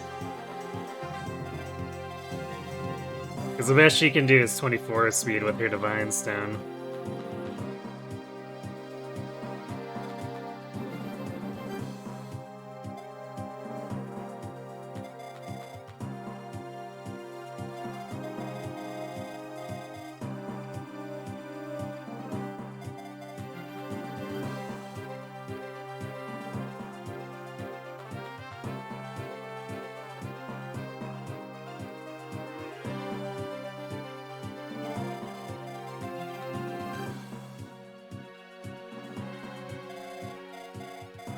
So, actually, 42 might be more than our own ballista I can actually take, too, if we were to deploy them. Since we haven't used them all game. Yeah, that gets one shot in return.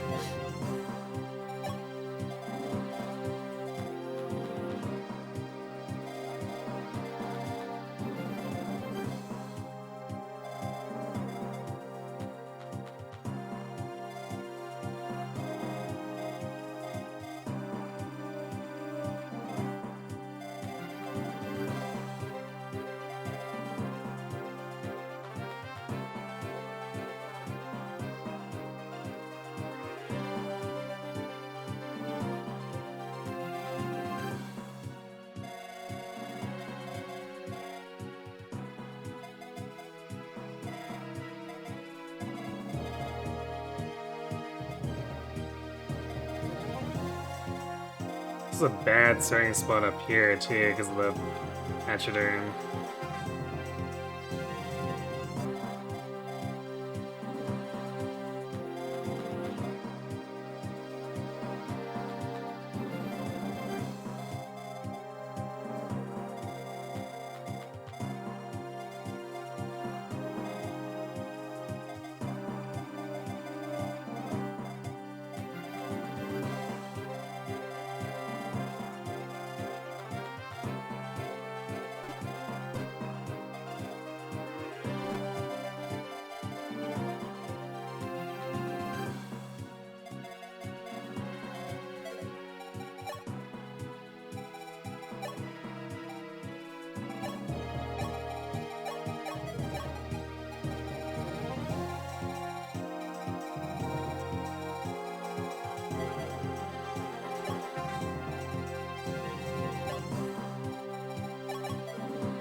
I guess what I'd say is that 31 defense is basically immune to the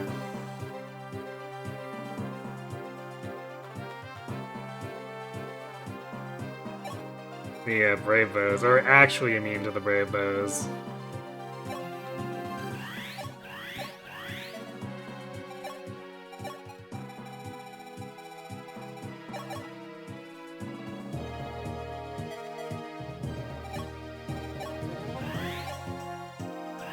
There we go.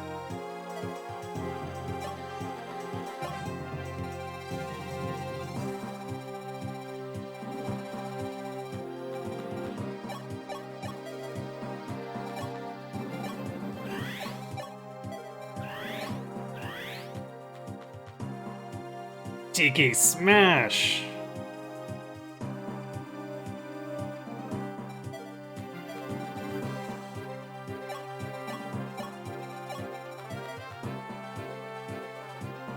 I guess if we give Marth a Seraph Robe, he survives the Pachyderm, and then that way we don't have to spend time or a warp to get him out of range, because I'm pretty sure Goto comes up on him. Let me double check that.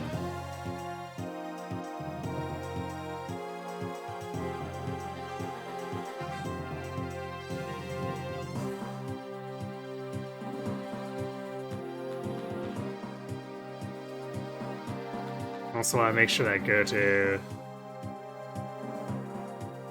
Yeah, Goto easily survives, too. Goto is extremely tanky for a Sage compared to my Sages, my homegrown ones.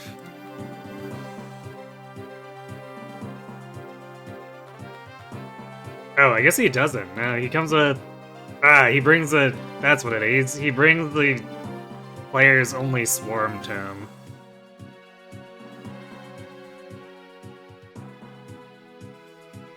Plus a Fortify and Recover.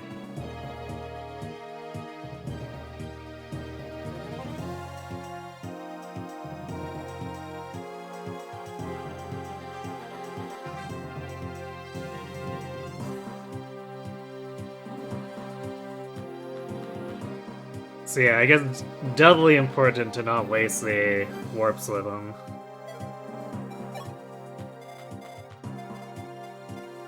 Although,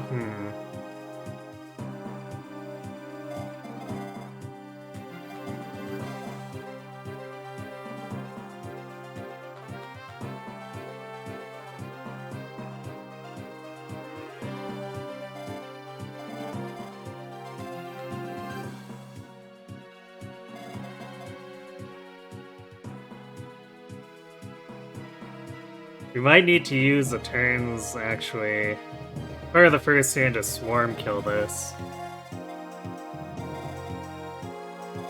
So maybe we do want to bring Beck in here.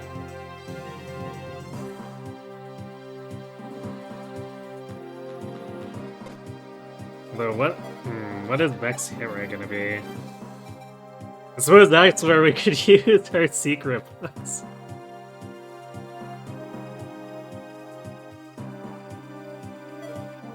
I'm not sure anyone else really needs them.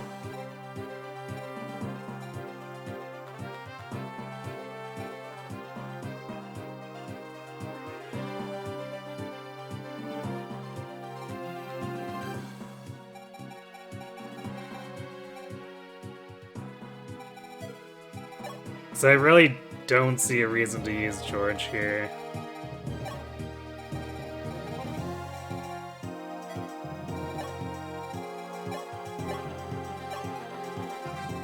So I guess we'll allocate these secret books, but I'm not gonna use them just yet.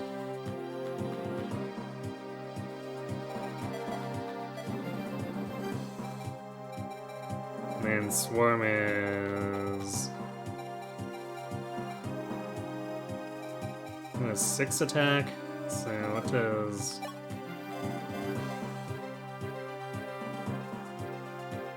I guess theoretically between Goto and Sita, it's easy to just pick them off.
And Merrick just casually getting one-tapped exactly by the Pachydam.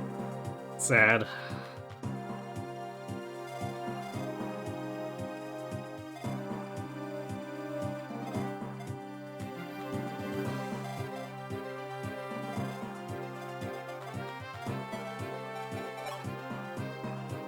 So I guess if we're gonna kill the Pachydam by Marth, then we can allocate the Seraphrope to him instead.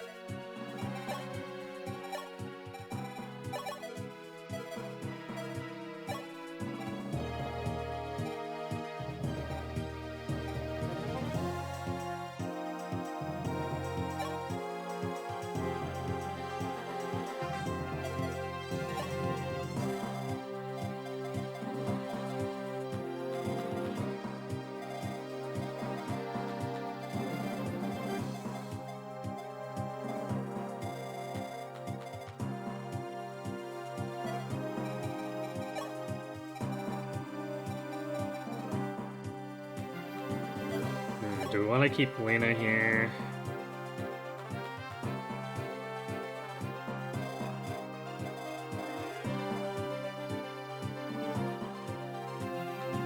So we definitely want to finish this in 3 turns. We don't want to let the enemy reinforcements spawn.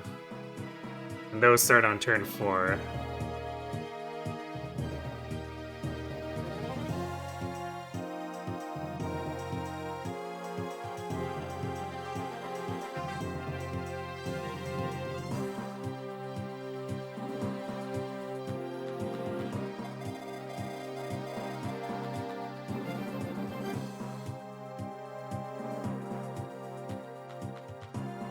Actually, how much? So this enemy 79 effective defense.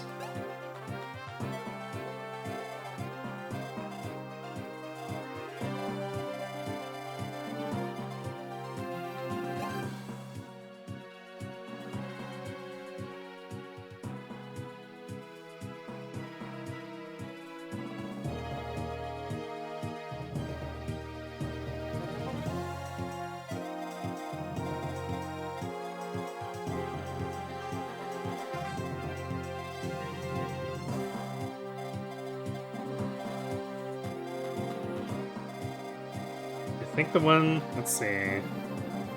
Yeah, I think those curates are the only healers.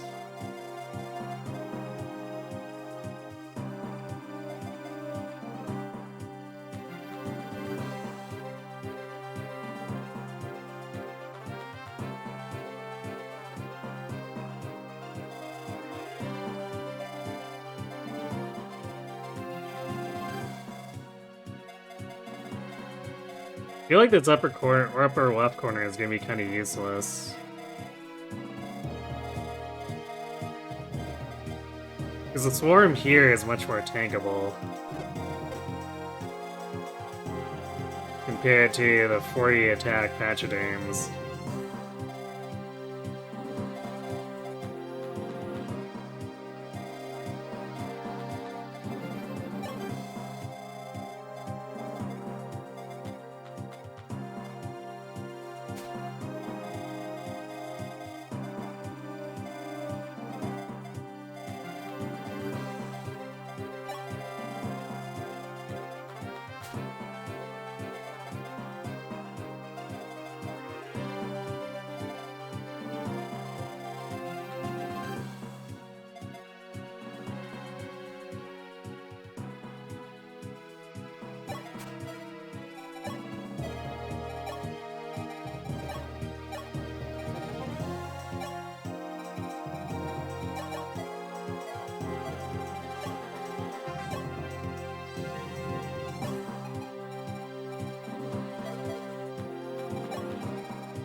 Who has my recover? No, I have one. Alright. Elise has it. Actually, I guess we can warp in Goto, technically speaking. If we wanted to do that.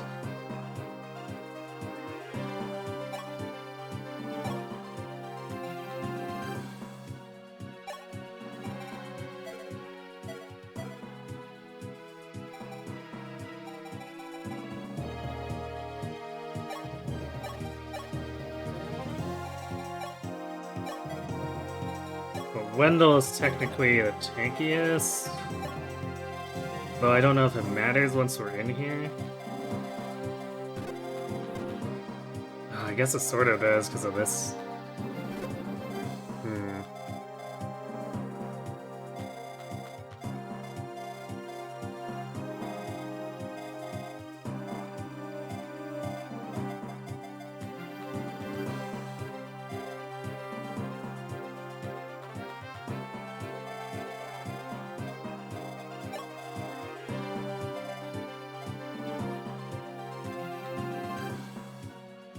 We want to warp Sedgar.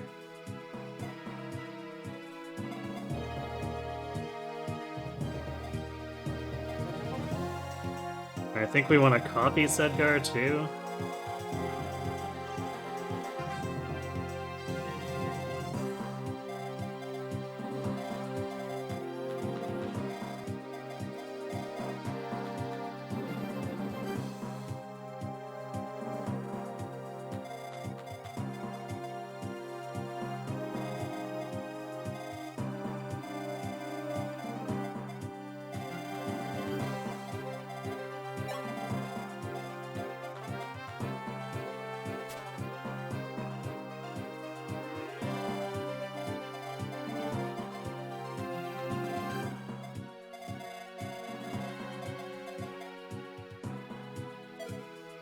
how much damage does...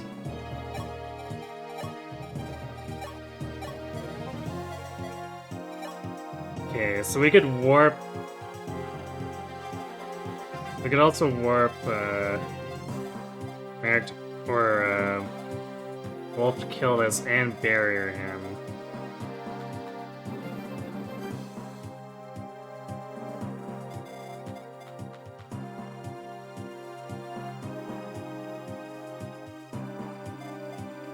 So that this Levin Sword's kind of whatever.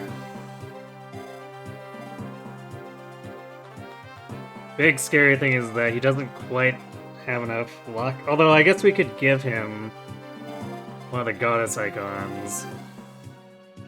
Then this guy doubles them for 30.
This warp situation gets really strange and awkward here. Okay, so what we're gonna do is... Lena will try... Wait, hold on. We only have 4 warps, or 3 warps, not 4. So it's annoying figuring out where we're gonna put Tiki.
Which means I guess we're probably gonna have Barst and Ogma not be part of the initial push.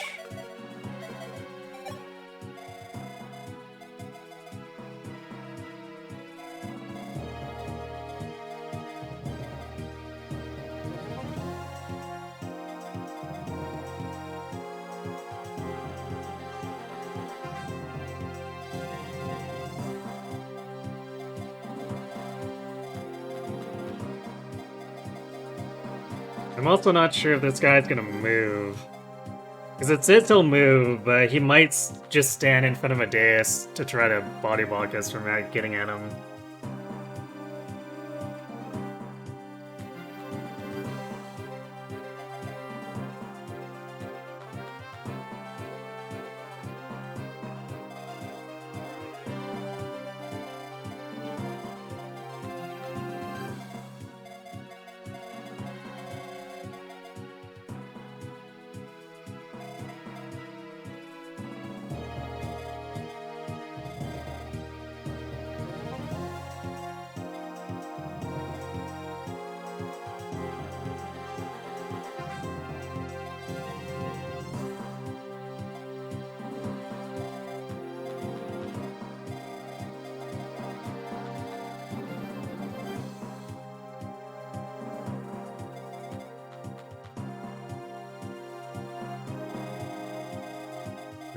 So is Zane even doing anything useful here then?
I might flip Merrick and...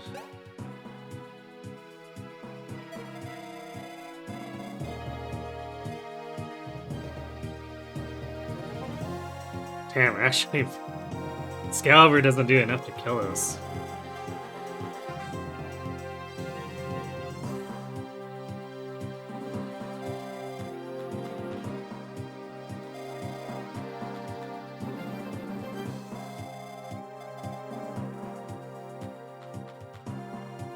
So it'd only be 52.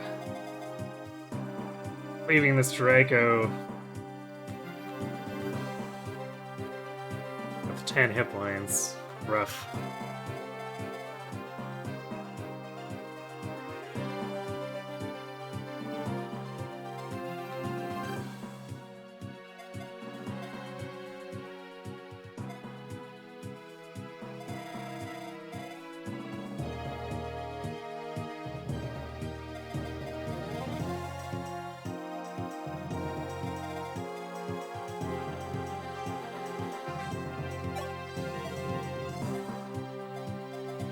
Although I guess Boa could then trade and attack.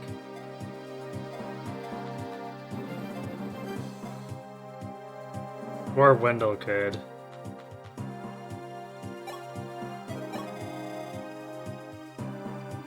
Yeah, let's have Wendell on this side, I guess.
We could have Barsko in here. The problem is this Javelin is absurdly strong on top of the Thorons and the Worm Slayer, so even if we pumped him up a bit, what is this gonna be? This is like 34 attack. So 13 plus 39, 18, 31.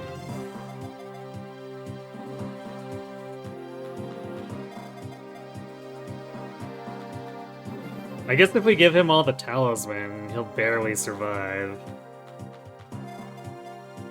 And then that way we free up a warp to move Tiki.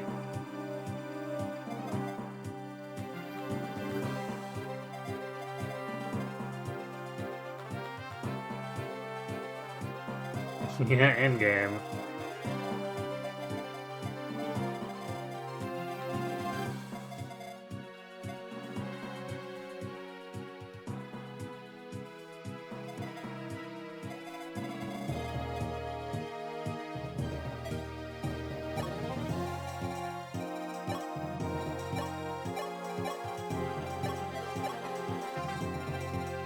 So I think the other two goddess icons go to Sedgar to minimize its chances of being crit if that thing comes after him.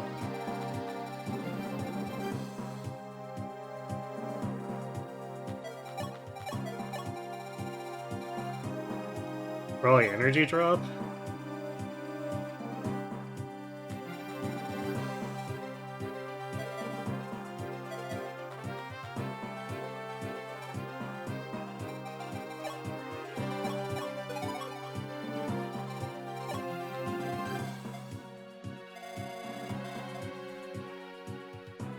I guess if we double energy drop, we're at 31.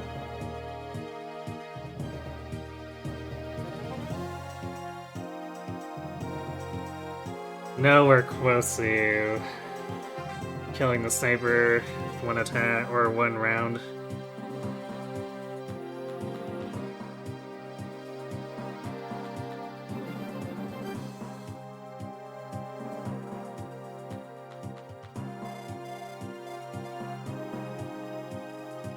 This would be 33, so leave him with 12. I guess we could forge for 6 might. Is that what we want to do? A forged hand axe? I guess?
Back hitting the library, yep.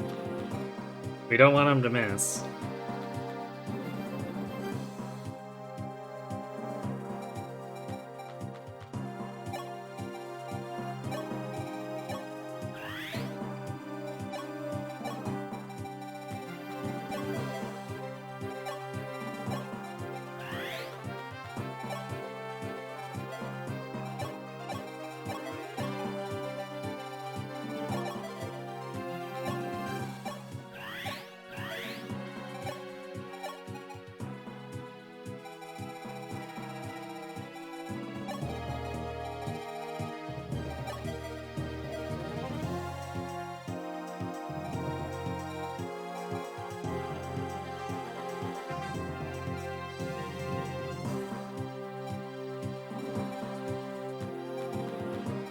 So I'm not convinced that Merrick needs a Seraphobe anymore, though I'm not sure who I'd give it to. I could give it to Sedgar for 3 hit points.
Cedo with Swarm would have 21 attack.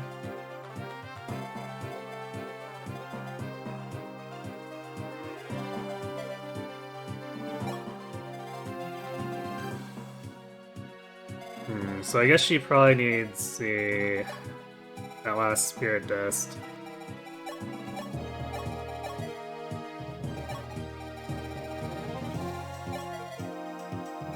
Then that way, Goku can do the warping.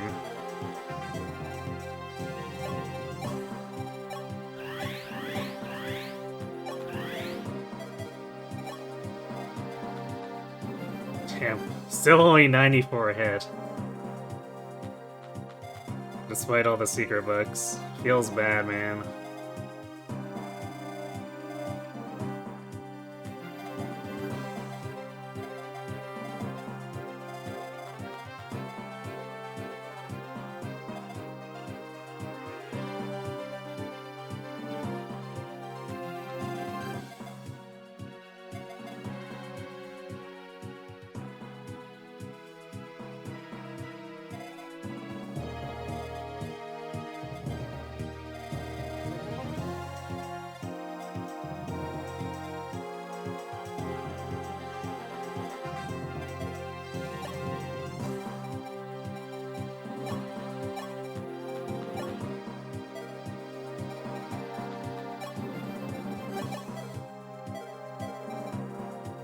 We might have to do a bunch of Fortify spamming on the second turn, so I'm not entirely sure if we'll be able to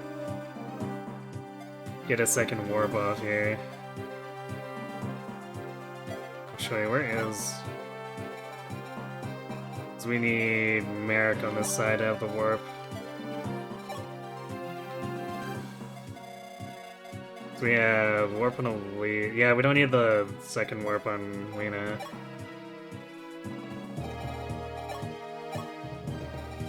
So we need to move that over to Merrick.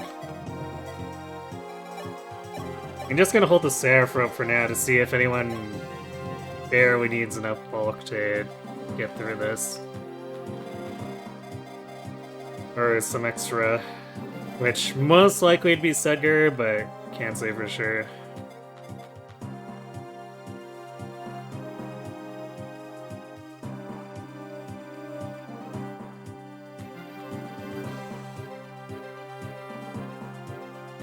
Why is Beck deployed? Chapter 13 is called the Wooden Cavalry, not the Wooden Infantry. Look, the game was gaslighting you, that's all I can say.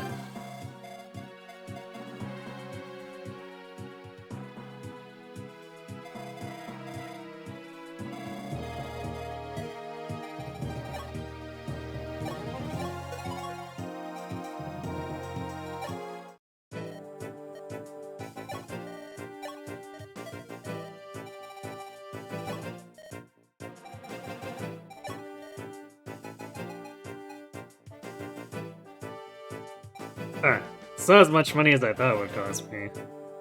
Well, in that case... What else are we gonna do with the money? Let's just add a ton of hit.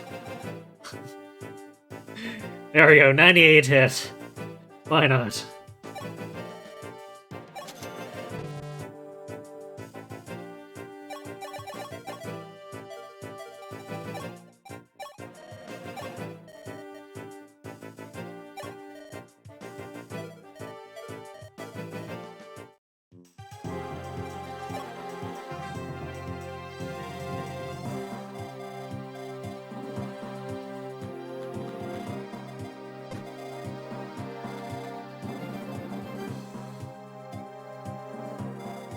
Well,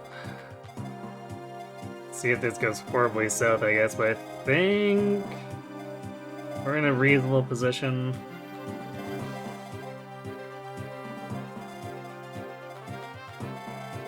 And hopefully, second phase, enemy phase, we end this, but I guess it's gonna depend on if this one actually moves or not.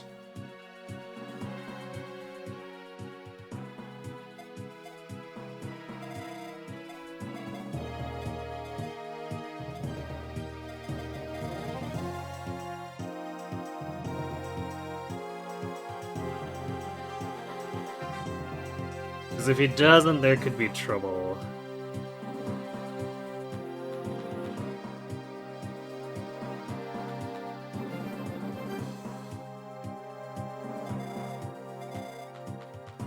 Although...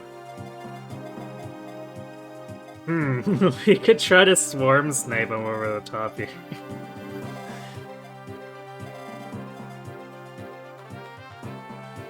Between, Sedgar's attack and this, and then warping... We could also warp, Zane in. Although...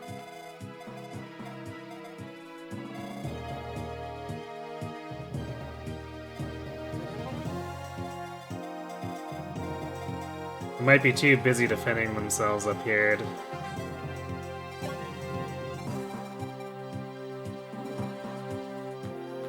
We'll see, though.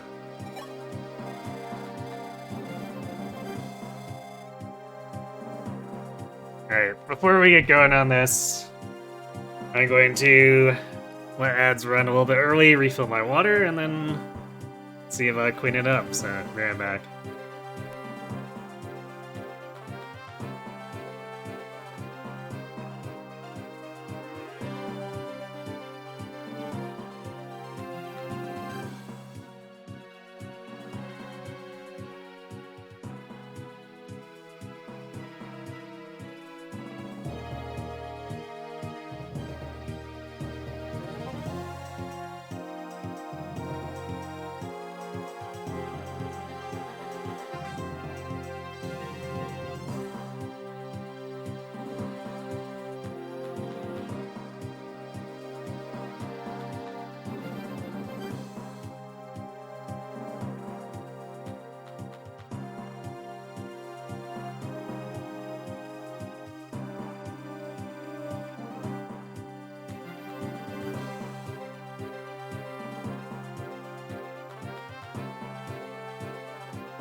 Let's give this a go.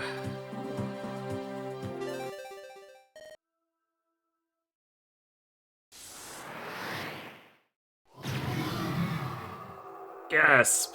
Durg!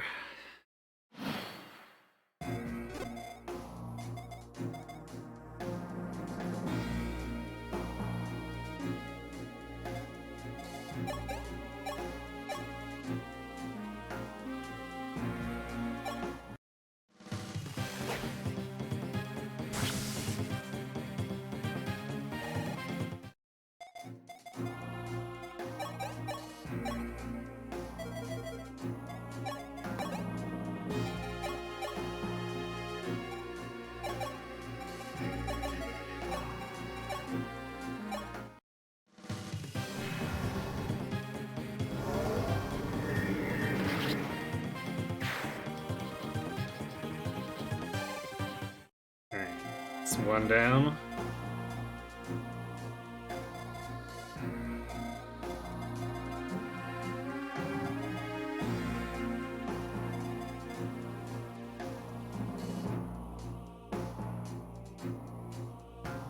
Oops.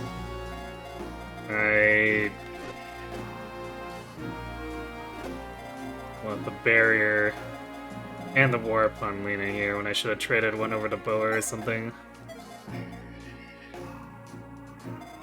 That's fine though. We can do this, we just have to waste an action.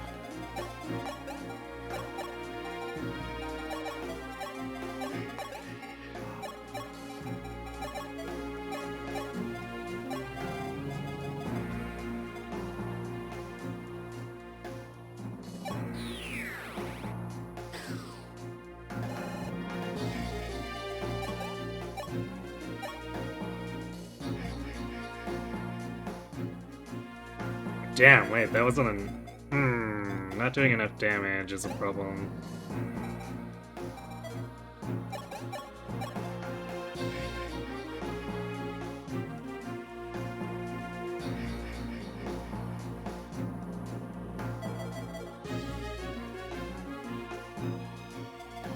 I thought I calced that, but I guess I got it wrong. Well, that could end up killing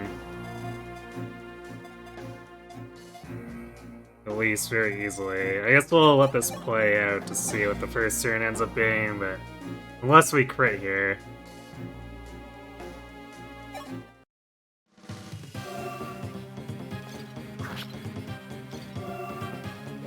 Oh, I guess he will crit. Good job, Wolf.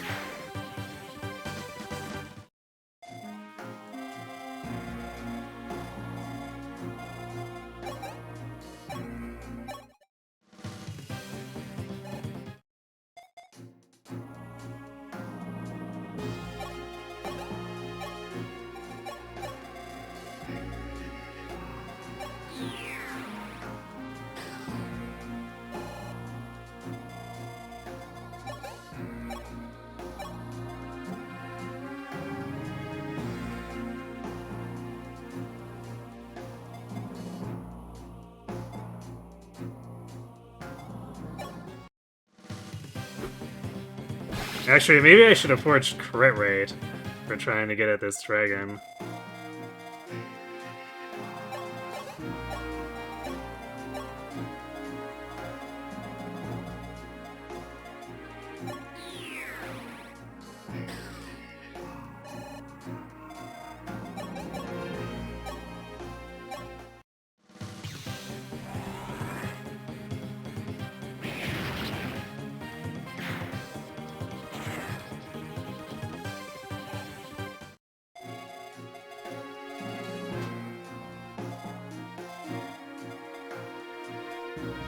So I guess we didn't really need to have Bars do that, but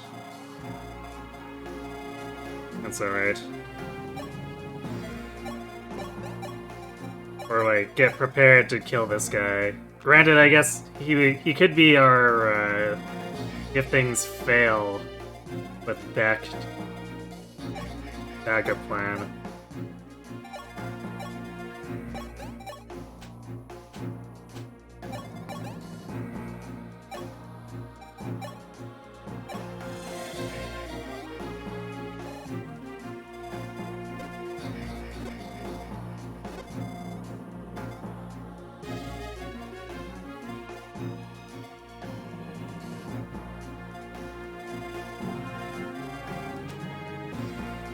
Meanwhile, Marth. Just looking pretty sad here.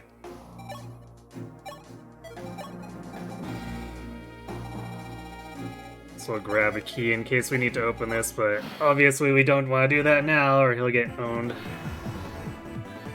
Oh, going for Sedgar, okay. Well, that could be... a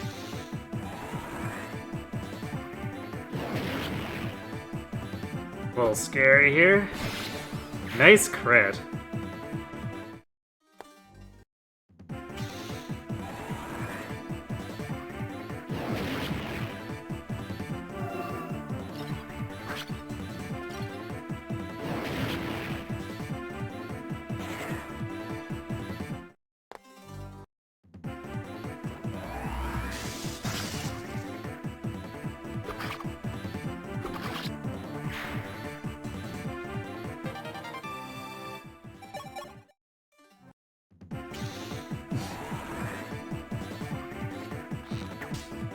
Tink. Tink.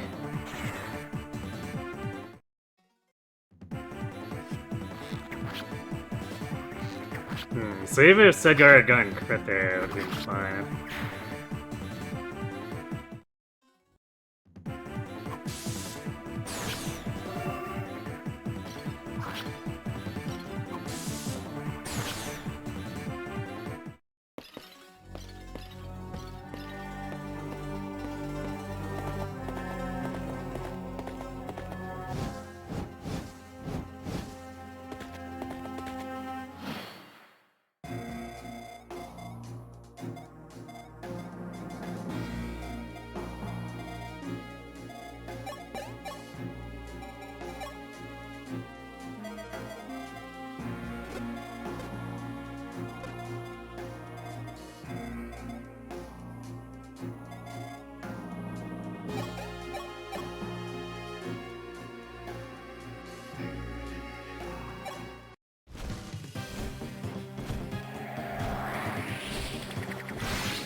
Alright, Merrick. Take it.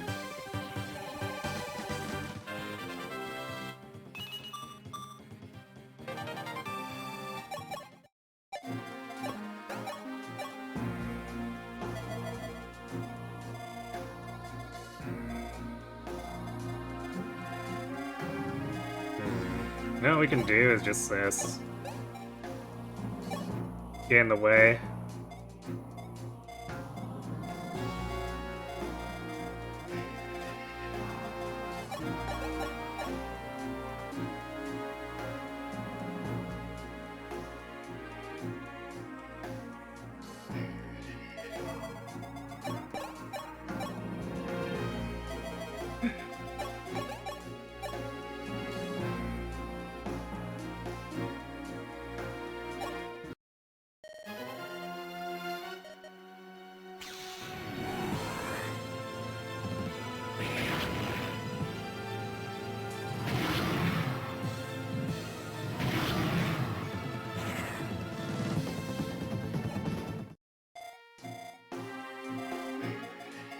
There's no way we can... No, it does 0 damage. It would be really funny. Neutralizer.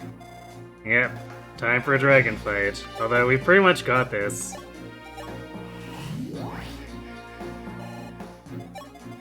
Unless Sedgar decides to do a real dumb.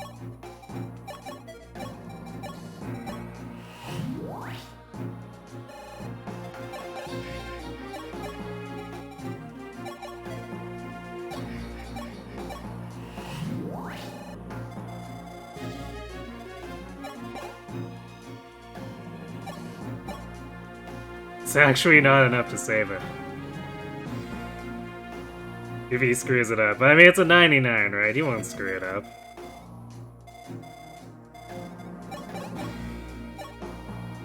I guess it was worth forging the hit on this hand axe, huh?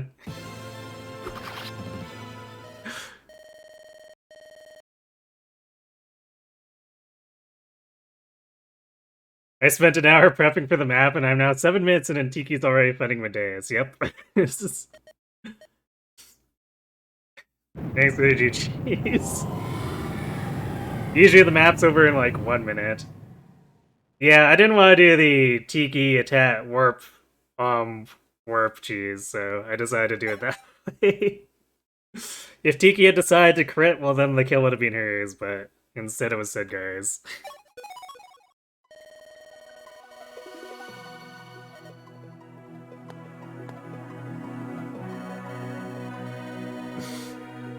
Ah yes, and Sita actually is a sage in this scene. Cute.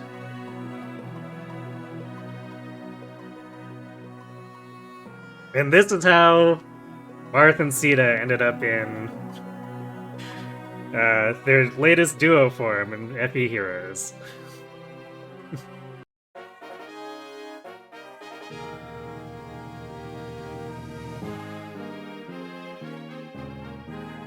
Large turn count. Shockingly, Chapter 1 was not the highest turn count.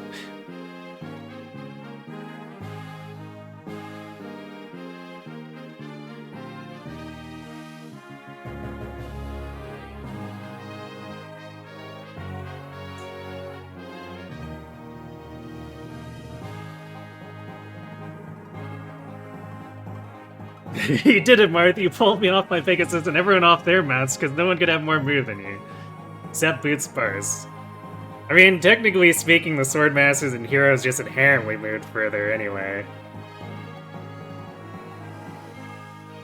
That turn count on the first 2 maps. Yep. I mean, you know what's shocking?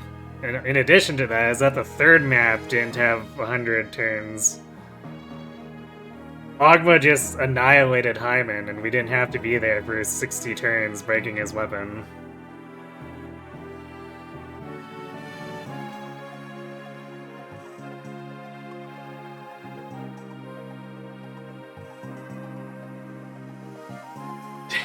And then 2 turns for endgame. Thumbs up. Mood numbers are so high in DSFE, weren't sure. Yeah. Yeah, they make even Radiant Dawn's numbers look a little low. But yeah, Heroes and Swordmasters get 8 move in DSFE. 28 wins on Marth. That's gotta be, what, like twice as many wins as he normally gets in a hard 5 playthrough? 49 wins on Sita. Conversely, this is probably like a quarter of what she normally gets if she's wing spearing.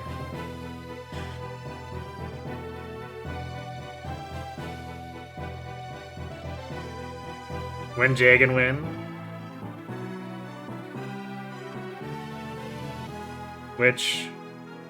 I think that was that a Swordmaster Jagan? It was either that or... maybe he got a free crit as Bishop Jagan? I don't know.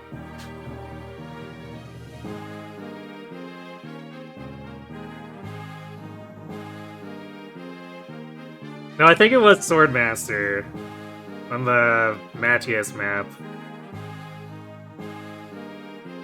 Yeah, Jagan got a win.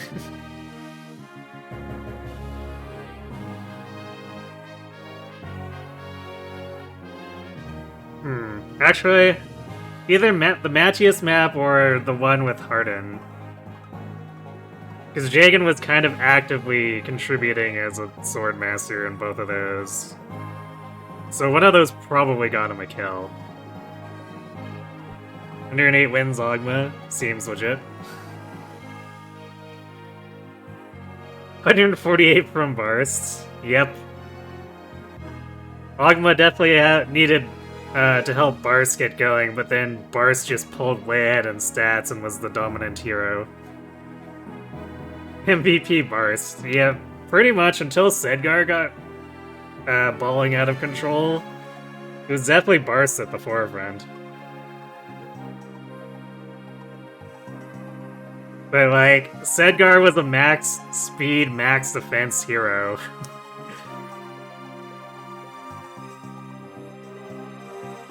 Which rolled most of the stuff in the game.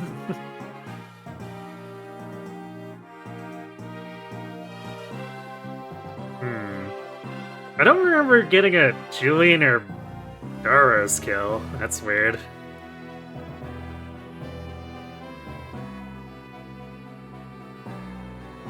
It's quite impressive, I know, right? I was expecting Wolf to be better, so 5 kills with Lena. One of those was Gurnif. Navarre got 7 whole kills, despite having completely awful stats in this run. Same with Merrick, 25 kills, but he had completely awful stats. Mind, it was more Excalibur carrying Merrick than Merrick really doing too much on his own merits. I'm pretty sure most of those were actually the Pegasus reinforcements, too. 73 kills on Harden, which isn't bad, considering. Like, he was really awful as a Myrmidon. And Swordmaster was kind of okay, but his bulk was terrible. 70 wins on Wolf, 118 on Sedgar, seems about right. 395 battles on Sedgar.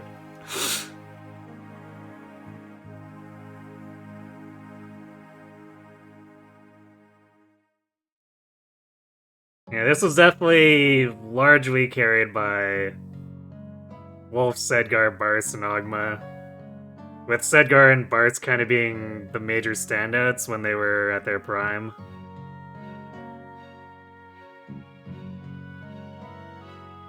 And with a hero Sedgar, no less.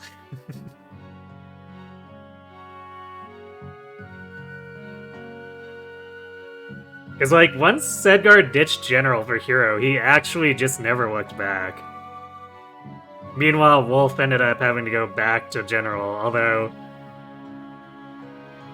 admittedly, part of that was weapon rank access. Like, there was no other way for us to use Gradivu, for example.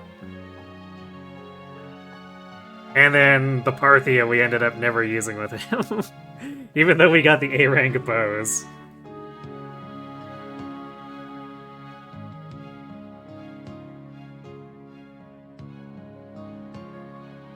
Whether Rad succeeded, we'll never know. Well, actually, a new mystery. He's back to the mercenary life, so... you know, he probably face-planted a little.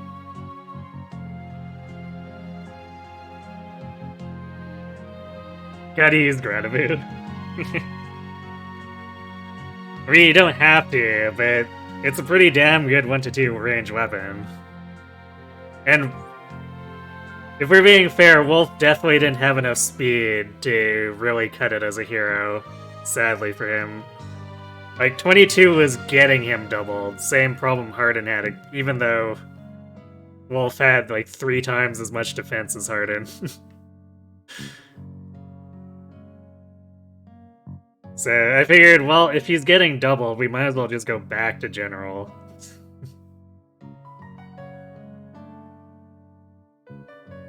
This run was insane, you kind of want to play the game now. Yeah, don't you have a lot of other projects? You might want to finish those up first.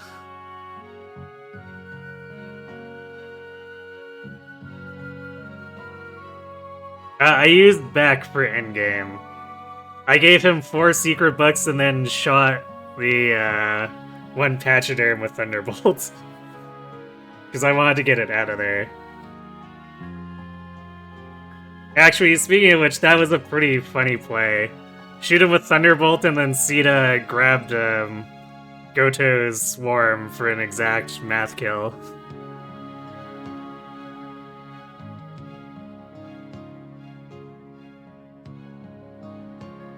I definitely have to say... yeah, there we go, 1 battle with Beck. Definitely have to say, though, Mage into Sage Sita was actually pretty helpful. She had absolutely no bulk, but she could double stuff with magic, which was a pretty damn good chip. Especially at a time when we were suffering from low damage output.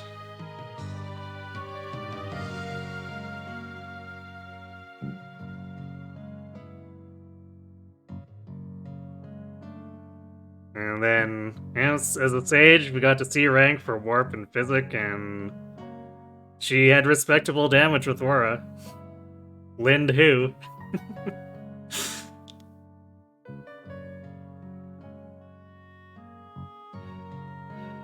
I transformed Zane a lot, but I guess he didn't really see that much combat.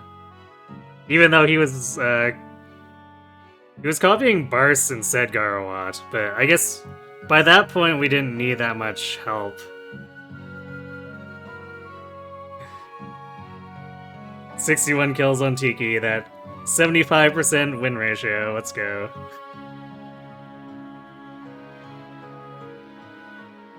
Yeah. Yay, Sita, speed good, indeed. And that little bit of magic she was gaining here and there, too, was just more meaningful than strength would be in any way if she was doing anything else, because Mount Span means she would never ever be able to use Wing Spear in this run. So, like, sure, I could have made her an archer with 3 strength. Or no, wait, that was the Myrmidon. Myrmidon with 3 strength or archer with 5. And she would have done absolutely nothing the entire game.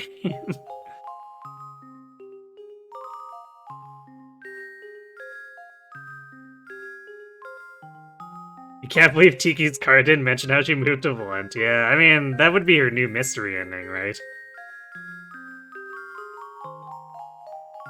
Because she doesn't move to Valentia until some period between then and Awakening.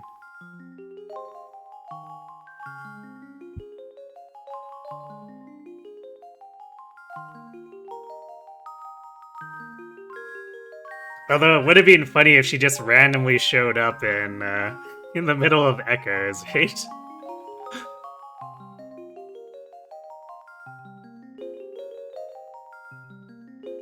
Because, you know, while we got Zeke there and the Pegasi, might as well just throw Tiki in too, right?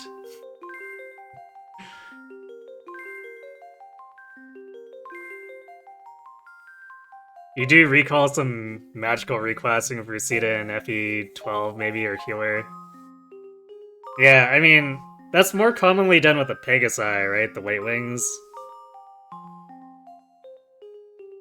Do magical reclassing, then flip them to Swordmaster for 11 sword shenanigans. And then drop a big 11 sword triangle attack, right?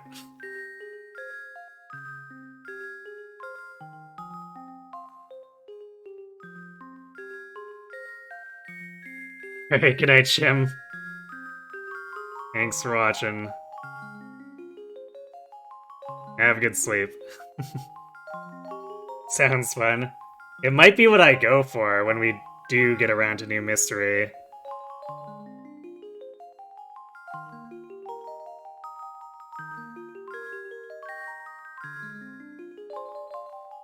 Because I'll probably still want to use the Light Wings, but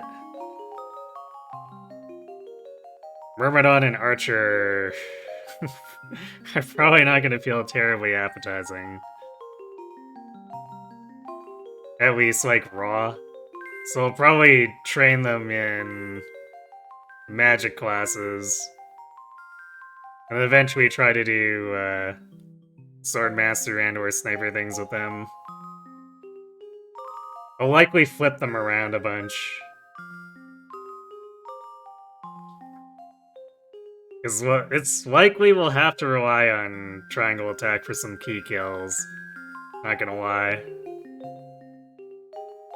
Especially since we're gonna try not to strain our Gens and our rescues.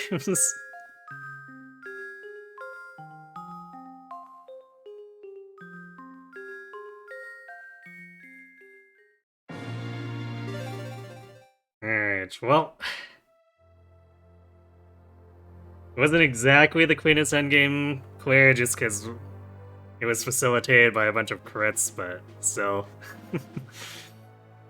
We are done with this run. Which was more or less frontload. It's basically just like Binding Blades with a little bit of variance where the first few chapters were extremely scuffed, especially the first chapter. And then after that, we got a bunch of hand axe users rolling, and more or less didn't run into issues with the game.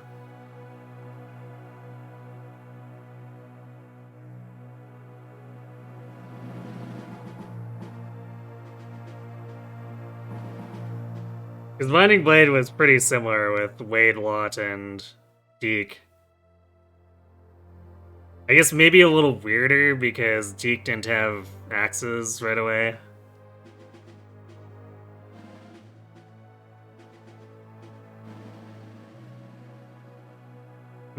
Actually, no. I suppose that makes it similar, because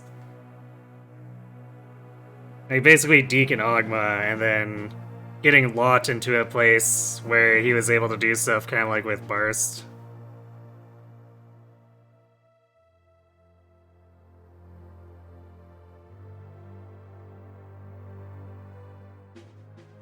So yeah, I guess more parallels than one with Binding Blade to original Arcana. So now that we're done here, we're going to move on to Three Houses. We're going to start with Verdant Wind.